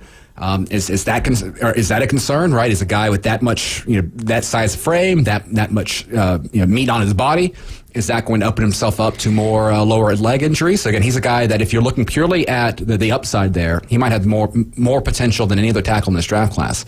He could still be a guy that falls to the bottom of the first, the late second or late 20s, early 30s, just because of some of those concerns out there. So again, he's going to be one of those guys that it's going to be very interesting to see where he falls. Anything on Mims? Mum on Mims, huh? No, he's one of those guys like created in a lab to play the left tackle or the offensive tackle position, played primarily right in Athens. And I just remember seeing some of his high school tape, like playing against some guys. I mean, he was 6'6", legitimate 6'6", 6'7" in high school, playing against guys like next to guys that are like 5'11", 6 foot even. It's just different. It's just different. To see like a legit D1 player versus like the average player is just incredible to see. I mean, I remember calling games there for Mosley and watching Randy Pittman. You see some guys who get offers from D1 schools, and you're like, it's kind of surprising that they're looking at you. But hey, you worked your tail off to get to this point. Randy Pittman was one of those guys. Like, you don't even have to watch him play the game. You just kind of look at him, and now he's looking to take over that UCF number 1 tight end position as well next year. Let's we've got 1 minute till the race to Talladega, so make sure you got your phones ready to call 850-215-6290. Well, it's actually just for one person. When we announce your name, you call 850-215-6290. But what about some players that fantasy fans, fantasy football managers should be paying attention to? Well, we got 3 top receivers up top, but one guy that I think is going to be one of those players high upside early on is my boy Ladd McConkey. Okay. He's a guy that I think is going to be able to feast. He's going to be one of the quarterback's favorite players. One of those guys that again, probably going to be late half of the first round, early second round. But this is a guy that you want long shot bets for rookie of the year. I think wherever he winds up, particularly if he ends up one of those positions where he's kind of second wide receiver, not getting the top guy, he's going to be one of those players that I think is going to be one of the most NFL ready year one to kind of really hit the ground running. Okay, so like a what's his name, Hunter Renfrow type deal, or more than that? He's definitely got some more speed to him than Hunter Renfrow, but I mean, I think he has the potential for like a Puka Nacua type season if he gets in the right fit. Right, is Puka Nacua there? If he's not in the Rams, I don't know, but we'll see. All right, it's time for the race to Talladega. Don Leiber, you are on. I think I pronounced your name wrong, but you know who I'm talking about, Don. Give us a call 850-215-6290. You are now on the clock. All right, we'll keep it rolling. Who is another fantasy football player, a player that we could be looking forward to having a great fantasy season? Well, we haven't addressed the quarterbacks yet, and obviously I think whenever you're going into a rookie year, lots of learning curve. But, that's where I think the skill set of like what a Jaden Daniels offers going into it, having the rushing ability straight off the bat. Again, what is his ceiling as a quarterback in this league? Time will tell. But in terms of, getting early fantasy strategies there, I think Jaden Daniels is probably going to be the number one fantasy rookie quarterback that you're going to want to go after, just because that creates that very solid floor when you have that sort of rushing production coming in. And obviously any team drafting him, again, last week we talked a little bit about, is he going to fit the scheme for everyone? Particularly if he ends up in Washington, ends up with a program that is looking to utilize, they're really going into the big playability he has with his legs. Jaden Daniels is, I think, definitely going to be one of the most fantasy attractive rookies, particularly at that position, but perhaps the entire class. All right, and I know you've got some more, and we'll be drawing this out all the way up until the NFL draft, and then even afterwards, because that's when it really gets informative. Yeah, because it's like, all right, well, this guy's going to be on this team, and this is kind of where he's going to be at in this playbook. But with Caleb Williams, though, they've got the weapons over there in Chicago, but it's hard to take those rookie quarterbacks. Like even last year, C.J. Stroud, I don't think was on a lot of people's radar as far as fantasy implications go. And it's even having some of those great games. He was a guy that if you had C.J. Stroud and you had another quarterback, you were more than likely going with the other quarterback.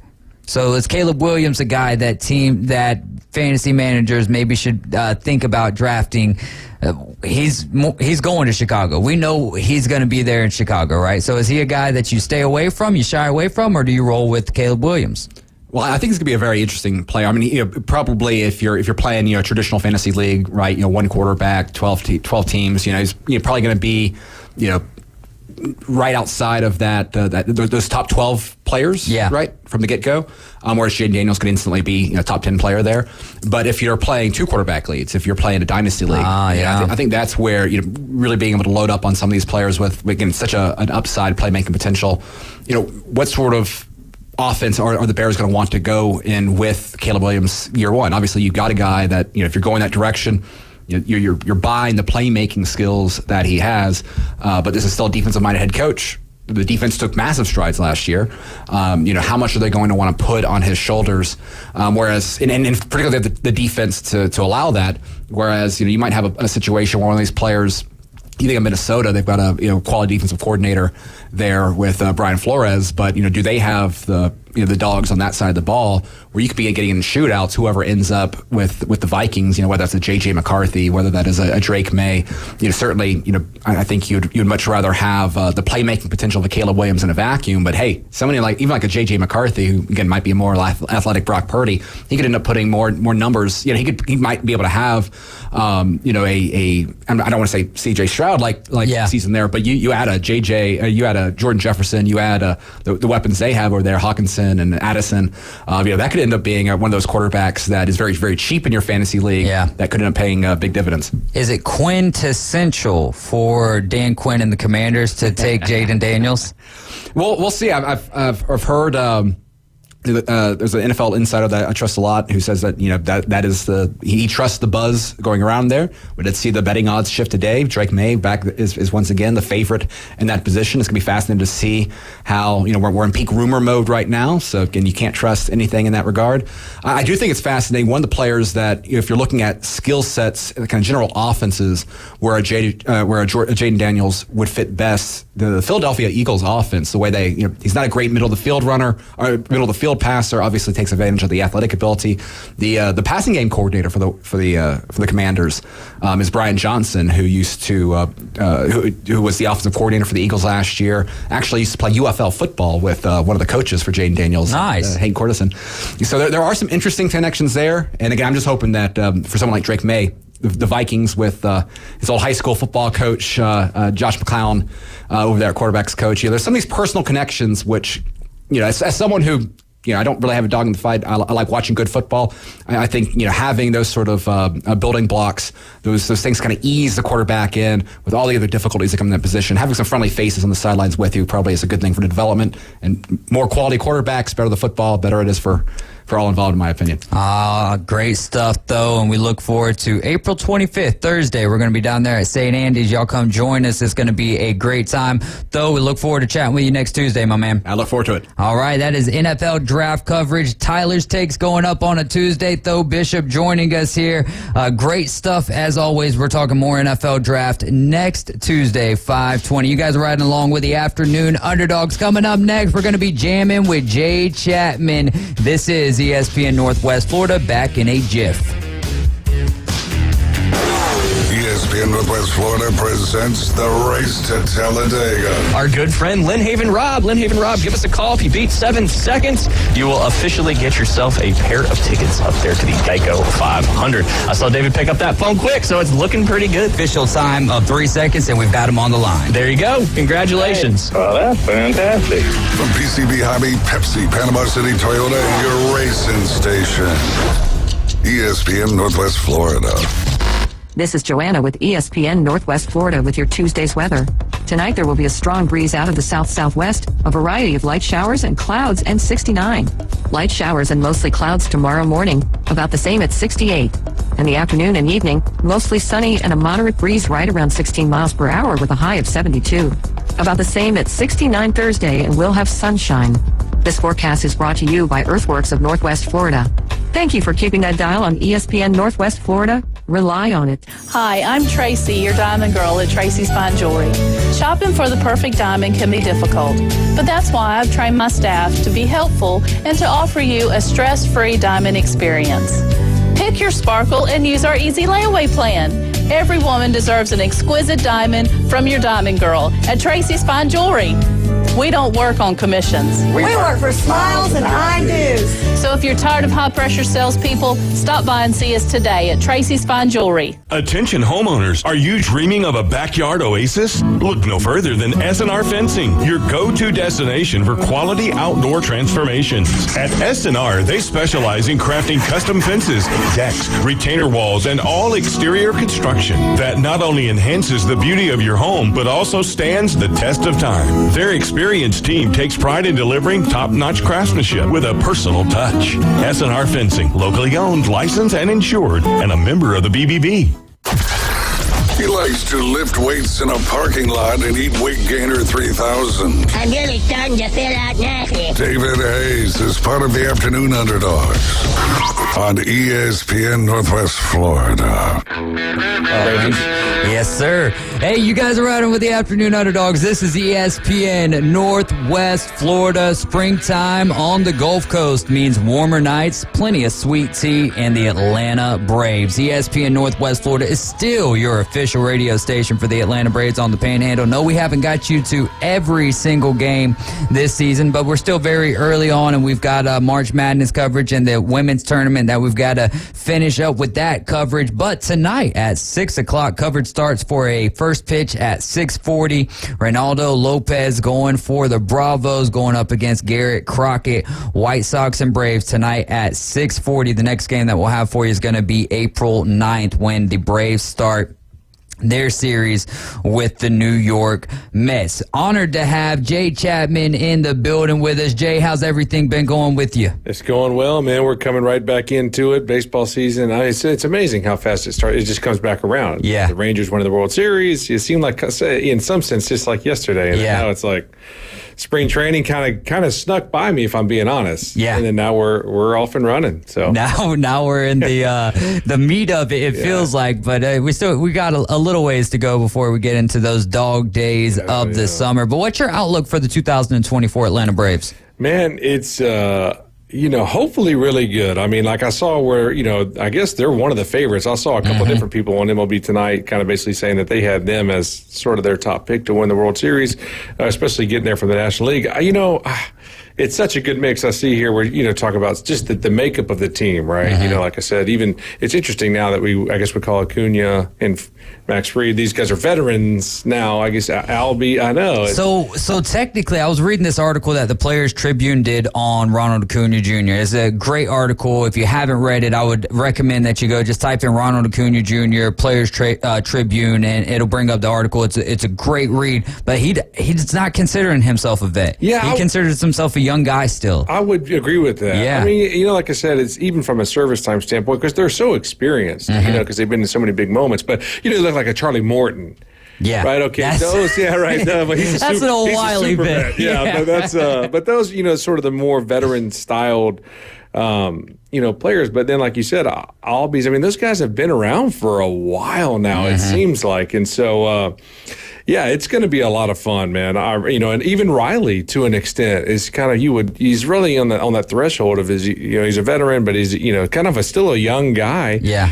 And so their team is full of them, but those are really exciting, players to have, right? They have enough experience, but still that youthful exuberance and hunger. Yeah. And then you have, the salty vets, you got Morton leading the staff in that way. So it's going to be a lot of fun, and they're an exciting team for sure. Yeah, and just to have that balance is nice when you just look at the ages and everything. But there's also that chemistry of, like, the vets can go too far, and I don't know if it's possible, but we've had a situation with the Marlins where Jazz Chisholm got onto a podcast and he was talking about Miguel Rojas and how ever since he's been gone, the chemistry in the clubhouse has gotten better because when Jazz would hit homers or, hit good hits, and he would kind of showboat a little bit, and Miguel Rojas would say something about it, and that would get under Jazz's skin and all of that good stuff. And you've talked about how it goes in the clubhouse and how the vets run that deal, but how dangerous is that line of what the vets having to not necessarily toe that line, but do it the right way? Yeah. And do they normally do that? Yeah, they do. I don't know if you remember. I guess it'd be a few years ago now. I guess it was Freddie's first year. Yeah. I mean, when he was in L.A., Ronald kind of said the same thing. He's like, well, now that he's out of here, you have a little more fun around here. Yeah. But like you said, it's a dangerous line because too much fun, and not enough business is not good for business. Yeah. Right. I mean, and so. But I think where a lot of those guys are, Acuna and Albies and Riley and Max Fried and some of those guys, they're a veteran enough to know how to do things the right way, And so I don't think that they would need as much policing as when they first came up. Especially same thing with Jazz too. What you really want, or I guess what the veterans really want out of that, is just to make sure that there's some sort of hierarchy, or there's some sort of pecking order, right? And it's good in some sense for you to not come up here and just be able to have free reign of everything. And so Jazz, I would imagine he was pretty young when that was happening with Rojas. I can't really fault him for that. Yeah. But it is annoying when you have to go through it. I've been through it, right? I had to carry the Door Explorer bag. I had to bring all the Red Bulls. I had to, I had to do all that stuff. And it's annoying. I had to be out, catch the first pitch of the games. And you had to be there 45 minutes early. And it's annoying, right? Because I want to shower and, I want to get ready for the game my own time. Yeah. Well, I got 45 minutes. I got to be out there to catch the first pitch. But it sets a nice precedent. Right. And then so naturally, what would you think if you had to do all that stuff now when there's another rookie coming up? Yeah. You got to do it too. You got to do it too. I did. I paid my dues. Exactly right. It's the circle of life. That's exactly right. But I will say, I think things have gotten probably for the better, gotten a little looser in clubhouses from what I can gather. Yeah. Yeah. That's interesting. Spencer Strider adding a curveball to his repertoire this year. Have you ever did you ever add a pitch in the off season and talk about the difficulties of that if you did? And if you didn't, I'm sure that you were around players who did. Yeah, no, it was kind of a turning point in my career, really. I was really fastball slider heavy. Yeah. Like in the lower, that's just kind of how most people come in out of high school, basically a couple pitches. But, I started really getting a feel for a changeup when I was probably 08. Right? Yeah, and so you're kind of trying to incorporate and get enough confidence to be able to throw it in games. And it really clicked for me one time. I threw it, lefty swung over it, and I thought, I could do that again. Yeah. And then you kind of light bulb. That's exactly right. Yeah. And then but it is a weird. It can be weird because you're so used to getting people out a certain way. Mm-hmm. And so, but like I said, I think it's a fantastic thing for him because I don't care if you throw a million, two pitches, really two dominant pitches as a starter. It just when what the occurrence happens where one of them is not on. Yeah. Then you're down to one pitch. Yeah. So if you can flick something in there, and it's really a speed differentiator, right? Yeah. Even the slider is going to be really hard. Yeah. Fastball hard, slider hard. If you can get something that's a little slower, you don't have enough feel for the changeup or whatever. Typically, what I would say is, of course, it's just me. Who am I? I'm just a guy sitting in a chair right here. But I would want something that's going away from barrels for left-handers. Okay. Because everything's going to be coming into barrels. Fastball, slider, curveball. I mean, at some point. So, but Tommy Hansen with the Braves, when he was, we all came up together. He was fastball, slider, curveball. Yeah. And he dominated. Yeah. I mean, until he started running into some injuries and things like that. So he can do it. I just, you don't have to be as perfect if a ball's running off the barrel. Yeah. Instead of into it. Yeah, and then they go a little bit further when they're running into that barrel at that point in time, and coming off the bat with a lot of velocity at that point too. Man, like learning a changeup though, was it a circle or just taking?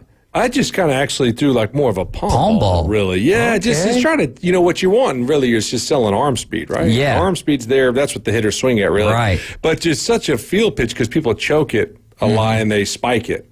Yeah. And so it's just a really weird pitch to get a handle on. But once, I kind of got the feel for it, I threw it. I was probably, I used to throw sliders, get back into counts. Yeah. But I was fastball changeup heavy, probably close to 40, 40% fastballs, probably 40% changeups. And then, the other 20% sliders just to mix them in to get back into counts. Like if I was at 1-0, 2-1, I would try and get back into counts with sliders. Yeah. But I never really, growing up, I was always try to do swing and miss, So. How tough was that? Because the arm speed, like you just said, is selling. You're playing poker from the pitcher's mound at that point, and you're trying to get guys thinking you're coming with the heat, and you're just pulling the string on them. But how hard is that to get the arm speed moving at the same speed? That's the most difficult thing. And you got to really, in my opinion, you got to find a grip that you trust. Yeah.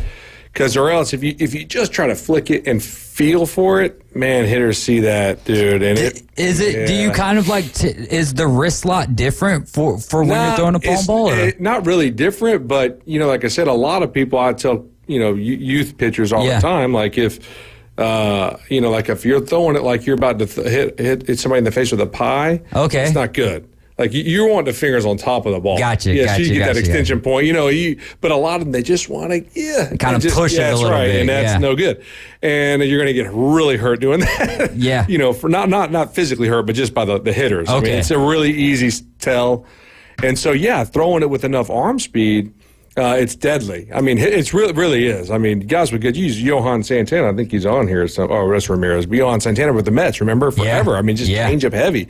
But it's all arm speed, but you got to have a grip that you feel comfortable enough with to throw it as hard as you can. Yeah. Yeah. Because, Mariano Rivera obviously was the cutter but king. one of the best closers in the game who's injured right now, Devin Williams with the Milwaukee Brewers. That's a Bugs Bunny deal. But also Trevor Hoffman. Yeah, did he have a great change? Oh, my gosh. He's the changeup king. I mean, he was closing like in his 40s. Yeah. Only throwing 88 to 89. But it's like I said, if they look the same, it's really tough because hitters calibrate. That's why I try and tell people, too. They throw 100. Well, then the hitter sort of gears up. Now it is a little bit more difficult, but they can gear up to that 100. And then if a changeup is 90, it's the same idea. But if you throw 90 and you do that enough, they get used to seeing that. And then you slow off from there, the calibration just kind of works. Yeah. It doesn't really, for changeups, that's my opinion. Yeah. What about a guy I remember like a Jamie Moyer that could That's throw exactly it right. like 65 or something like that and get a guy going, like swinging at it? And that's exactly what you're talking about with the hitters calibrating to his heater. I mean, he only threw like in the low to mid 80s. Yeah. But then his changeup was much slower, but he still got swings and misses because it looked at some point in the delivery like the same pitch. Yeah. Yeah, and so like I said, that's why that's why I was saying with Spencer Strider too, the same idea. Like you got to have something, in my opinion, that gets them off hard. Just kind of hard, and they're just sitting hard, and you got to be able to just slow them down a hair. And so that's kind of the same idea. One more thing real quick. I was noticing now Jay's got the facial hair kind of going on like me. Looking like a Michael Bisping from the USC. A little lighter weight, a little smaller stature, you know what I'm saying? Just kind of noticing that guy would probably kill me. Right on. I appreciate that. No worries. Hey, well, I got you with the baseball. That's right. If I get a good shot at him, he's probably done if I can throw it. So the Mets-Brewers benches ended up clearing over Rhys Hoskins, sliding into Jeff McNeil, just basically breaking up a double play. I mean, they're trying to take elements out of the game with that, but just give us your thoughts from a baseball player standpoint. Yeah, my thoughts on that whole thing were, because I was actually watching when it happened, and it obviously looked as if McNeil had been expecting him to do that. I mean, so when he did, he got very frustrated. But if I was Reese Hoskins, really, I would have just said, dude, bro, go look at what people used to do. Yeah. Right, this is, he caught him with the spike a little bit. I don't think it was that intentional. But like I said, I remember Albert Bell. I mean, just absolutely bulldozing Fernando Vina, just in the middle of the second baseline. I think I know exactly what you're talking about. But I'm gonna pull that up. I love rewatching. What about the Chase Utley into Ruben Tejada? Oh, yeah, that's right. Yeah, that's what I'm saying. And so at least Reese. I mean, and the most telling part of that whole deal to me was they reviewed it. Yeah, and it was a legal slide. I mean. And then Reese just went on to kill the Mets that entire series. There you go. And then the next day they're throwing at him after he's already 3 for 3 at that point in the 7th inning. Now, so when they were in the middle of their benches clearing, bullpen clearing, all of that good stuff, and Reese is over there doing the little crybaby motioning, and then he did the same thing, I think, after one of his home runs, and then they start throwing at him, which I'm all for, throwing at people and letting, more so I'll say, players policing the game, but when is the right time to police the game? That's a great question, and in my opinion, that was the wrong time to do it. And I think that's why so many people had a problem with it. You don't let the guy go 3 for 3 with a homer and then try to hit him the 4th time. Yeah. I mean, seriously, you just, in my opinion, this is my honest opinion, the way that I know that it would have worked when I was around. You hit him the first at bat. Yeah. You just hit him the first at bat if that's what you're going to do. Or if it's not going to be this day, it gets away from you. Whatever the situation that presents itself, it's next series. It's this next series, but you're going to hit the guy. Yeah. Yeah, but it just, but if it's, if you're trying to send him, everybody knows what's going on. That's the whole deal. Even Reese, you saw him pointing at his waist. Yeah. He's like, don't throw at my head. I know that you're going to throw it, but he's throwing at my waist. Right. He's like, I get it. Yeah. But so let's not pretend like we're not trying to do that. Yeah, just hit me in the first at bat and let's move on. I'm watching this video. That's just how it works. I'm watching that. Dude, just like, all right, we don't need no hip drop tackles in baseball, do we? And so, like I said, Reese, it was really benign compared to what actually used to happen. I mean, in the game. So. Yeah, 1,000,000% at that point in time. Let's see. I thought I had another question, then I saw that and out of my peripheral and just like, oh my goodness. How about the no-no last night for Ronel Blanco? 8th career start throwing a no-hitter. That's crazy to me. Yeah. It really is. And like I said, it's one of those deals too, where at least the ones that I've kind of seen or been around. Lost inside of there is a lot of just throughout the course of the game. There's going to be great defensive plays, and that you got to have that to do one of those. But also, it's just it's just an incredible feat, and it's probably one of those deals where he didn't really know any better. Yeah. You know what I mean? He's just kind of out there, 8th. Yeah, he's happy to be there. He's not even worried about throwing no hitters. He's just happy to be there. So I actually turned that game off in like the 7th or 8th. Because the Astros were blowing them out. Correct. So, yeah. And I didn't know that. Now, I will say that this is something I really appreciate. This is probably boring to a lot of people. But, typically being that it was, so early in the season, first start, I think that going after the 7th, he had roughly 80 pigeons and some change. Yeah. And they typically would say, "Hey, we don't really care what the situation of the game is. We're taking you out because it's your first start. Yeah, you're not built up." But I appreciated the fact that the guy's 30. Yeah. Okay.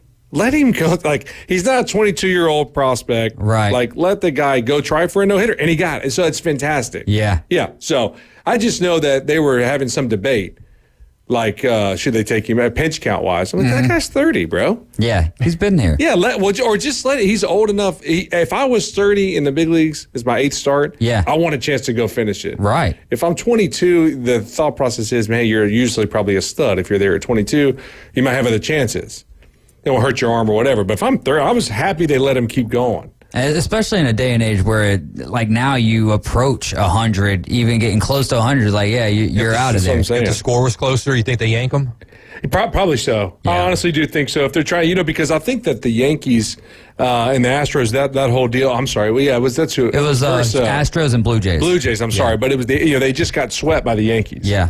That's exactly right. So I think so. I think if it was a little close, they want to nail down that win. So, so for fans when they're watching no hitters, you know how it's a curse to get superstitious and be like, don't even bring it up, don't bring it up. Is it as real like that in the dugout like that? So do you have any good stories to tell about no hitters that maybe you've been a part of? Yeah, the same Tommy Hansen threw one in AA when we were there in Mississippi, and it is kind of the same idea. We didn't just even look at it. Don't even look at it. Yeah. Once it gets to a certain point, after the sixth, I would say. You got a few more innings to go, 9 outs or whatever, 7, 8, 9. And you're kind of like, this thing's about to happen. It's just so, because, but you've seen some of them get broke up with, 2 outs in the ninth. Or, it's just, so you never know, but you're starting to see that, hey, this could probably happen. Yeah, I didn't want to, I certainly was just kind of like acting like he was invisible. Yeah. I didn't want to mess with anything. So, but typically it is. Yeah, and you certainly don't say anything about it. That's unless you want to get punched in the clubhouse. Has that ever happened? Oh yeah. Well, no. But people get so. And this is nothing. It's not on the no hitter, but it's kind of the same vein. It's like if you ever say in the clubhouse, like, man, this game is going by so fast. Oh yeah, dude. I've been a part of games where people say something like that, and we play 16 innings, and then when they go in, you're like, dude. If you ever speak in the bullpen again, you're not allowed back here. We're going to throw you off the bus on the way out. We got to take a quick timeout. We'll talk a little bit more with Jay and talk about some of these local guys as well. You guys are riding along with the Afternoon Underdogs. This is ESPN Northwest Florida. We'll be right back in 2 minutes.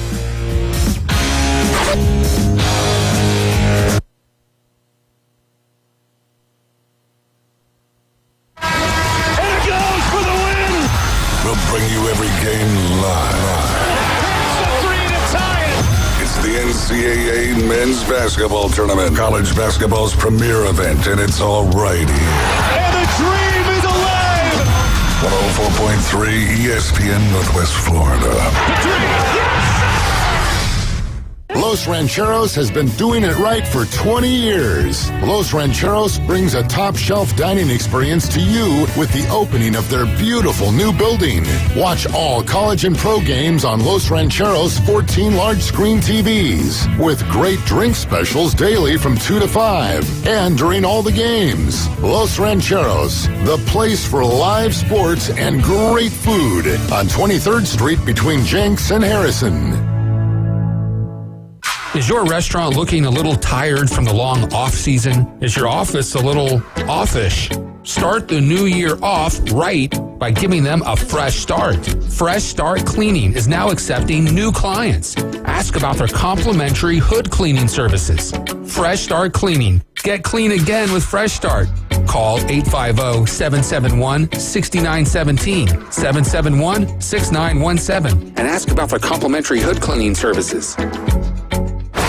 It moves fast. The High School Spotlight. Weekdays at 5:40. Let's do it. Sponsored by Barbaritos. ESPN Northwest Florida. We are back. You guys are riding with the Afternoon Underdogs. I'm David Hayes along with Tyler Bishop, Caveman Rick, and our good friend Jay Chapman.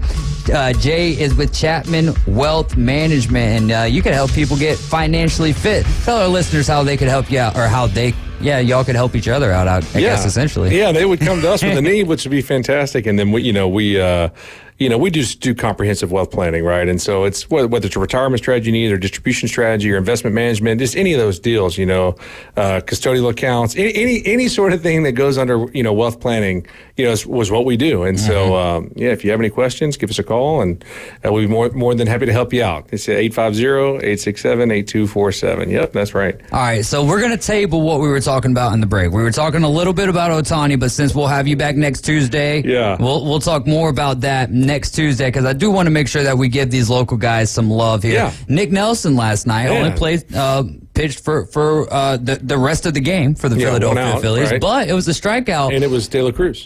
Exactly. De La Cruz, yeah, De La Cruz, yeah. and which I got him on my fantasy team, and I have not been very, obviously very early in the season. Bryce Harper's got about the same amount of points, which is in the negatives for the season to this point. Yeah, no hits for Bryce Harper. Wow. But yeah, very impressive for Nick Nelson, which he's been struggling with injuries a little bit. But man, putting it together right now for the Philadelphia, or put it together last night for the Phillies. And I'm really happy to see it. And I'll probably talk. This might bore some people. I hope it doesn't. But he's in the period where he can.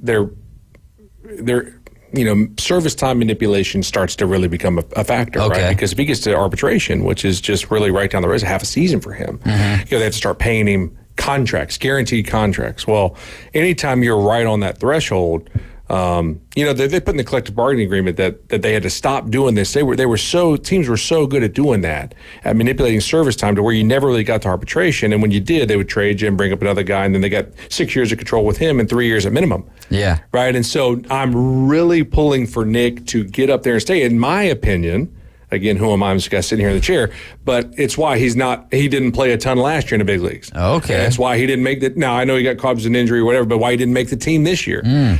That's what I think. I'm not in the team meetings or whatever, but I just know, I talk to Nick all the time, and I just know he's very close. He was almost a Super 2 a few years ago, which is, if you're in the top of that class that doesn't quite have 3 years, but you're in the top 20% or whatever, that doesn't, you're considered a Super 2, you can go to arbitration early. He was really close to that. And I just personally think that they're looking for reasons to not have him there right now. Yeah. For money purposes. Okay, so that's totally different. I don't know that anybody would want to know about any of that stuff, but if it was purely ability, I think that he would have been on the team most of last year and made the team this year. Wow. That's what I think. Yeah, and it makes sense. I mean, we're talking about business as you mentioned earlier. So that's definitely something to keep an eye on. Now, can they manipulate outside of manipulating service time? Can they say that you're injured without being able to prove that you're injured? Yeah, that kind of works both ways, right? So once you get, injured or whatever, they can, obviously say, hey, you're on the IL, and as soon as, but you're collecting service time at that point, and as soon as you get healthy, they'll immediately designate you or option you down.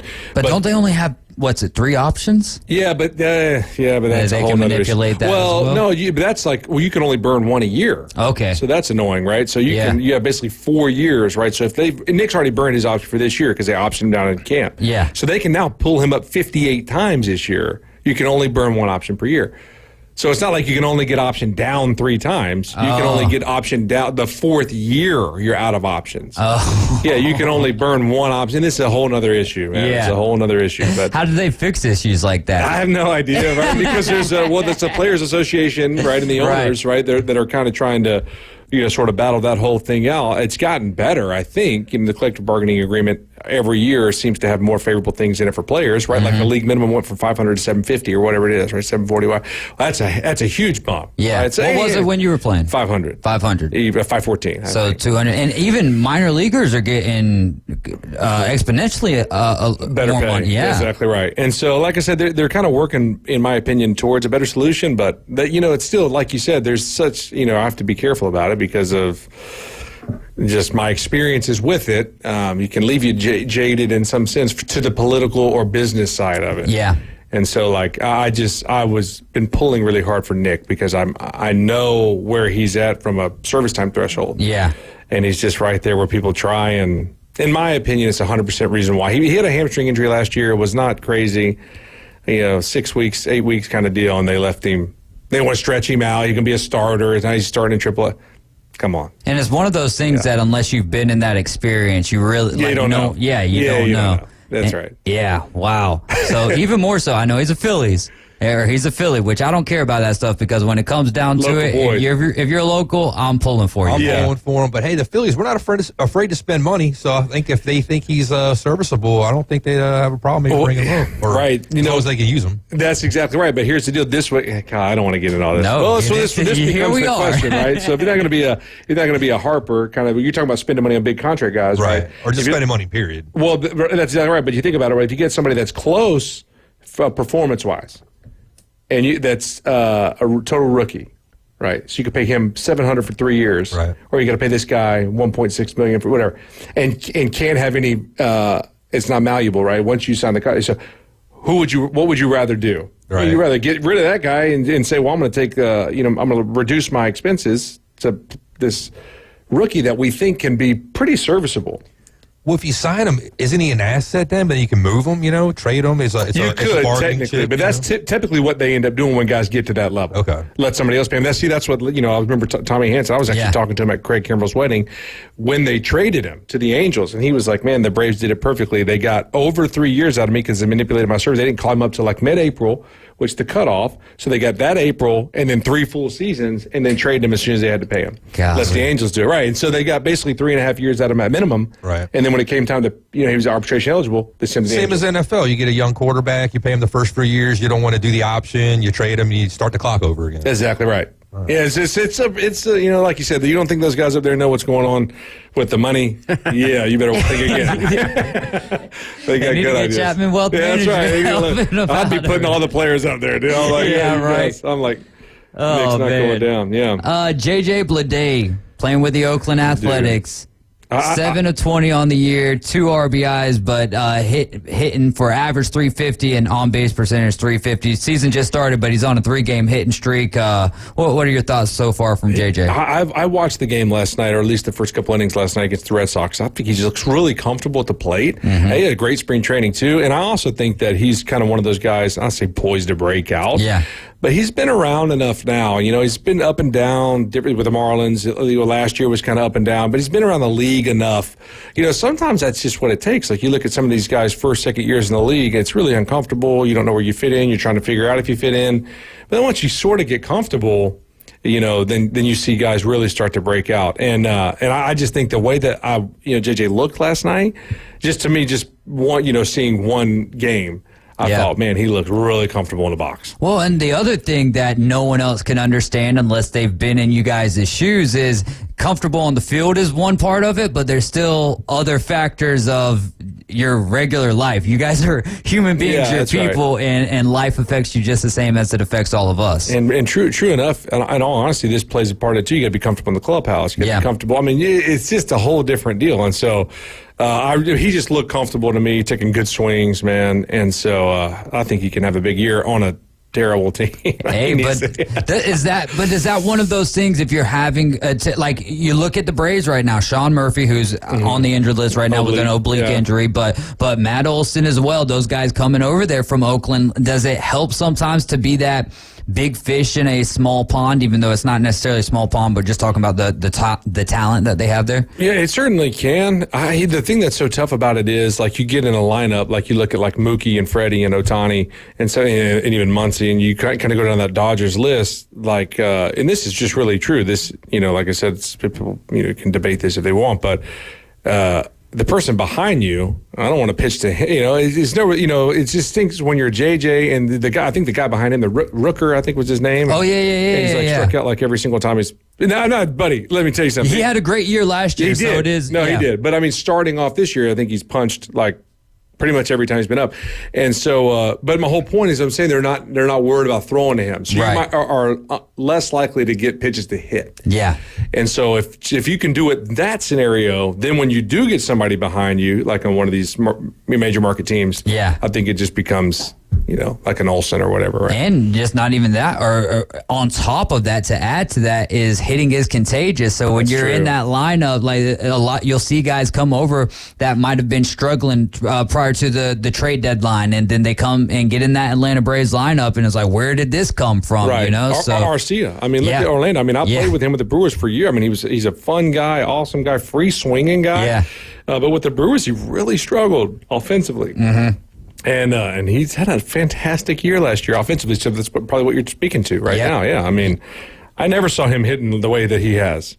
Let's go. R.J. Yeager right now, Peoria Chiefs, high A for St. Louis. What are you seeing from him? It's my opinion on R.J. is I don't know that you're going to be able to keep him out of the big leagues forever. Mm-hmm. I mean, he just, like, in my opinion, I think that they probably should have sent him in Double-A if it were just me. Of course, I'm not a player development guy for the Cardinals, but he's done nothing but hit everywhere he's been. And so I just don't know.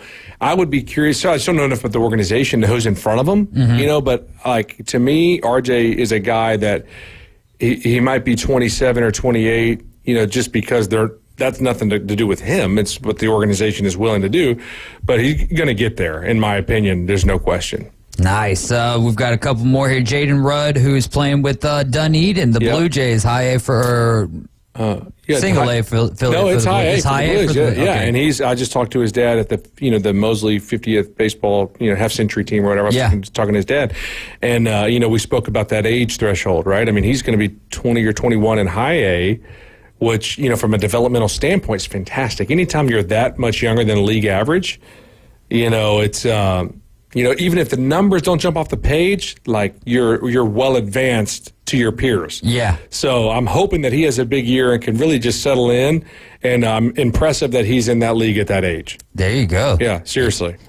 So we've got one more here. Lucas Dunn out of Arnold playing for the Fort Wayne Tin Caps. I love minor league baseball team names. Yeah. High A for the Padres, though. What's the outlook for Lucas Dunn? I think it's kind of the same deal as a Jaeger in that sense. And the good thing about him is I think he's sort of he's so athletic, man. Yeah. He can play a lot of different positions. I think he can even play in the outfield, play third, play second. And then from what I can understand, the bat plays. Yeah. Right. And so it's just a lot of it's just getting an opportunity, man. It's so funny. We talk about I've played with 1,000 dudes, right? Mm-hmm. And the ones that got to the big leagues. Now there are exceptions, but a lot of it is who gets the opportunity, man. Yeah. I mean, there's people that I play with that I still can't believe.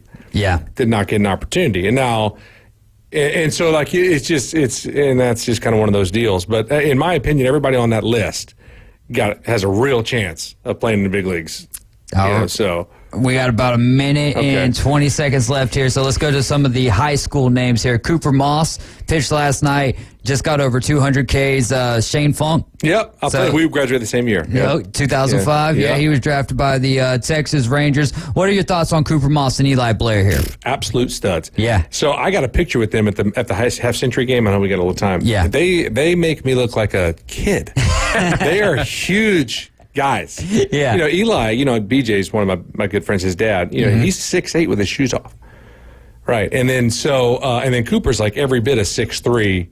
He maybe pushing 6'4". I mean, they're just huge kids. And still got time to grow. Dude, they're juniors. It's crazy. I don't know what they're feeding them. I can't figure it out. They didn't give it to me. Whatever it was. Yeah, it's genetics, I guess. But oh, man. We've only got 20 seconds now. Jay, thank you so much for stopping by. We'll have you back with us next Tuesday. Of course, next Tuesday. All right, we'll be jamming with Jay next Tuesday. You guys are, you're not going to be riding with us anymore. We are out of time for today. Coach James Hill Show is going to be live at 7 in the morning. The Inside Drive with Ryan Mulvey, Jay Henley at 11 a.m. We'll be back tomorrow at 4. Just remember, Jesus loves you, and so do I.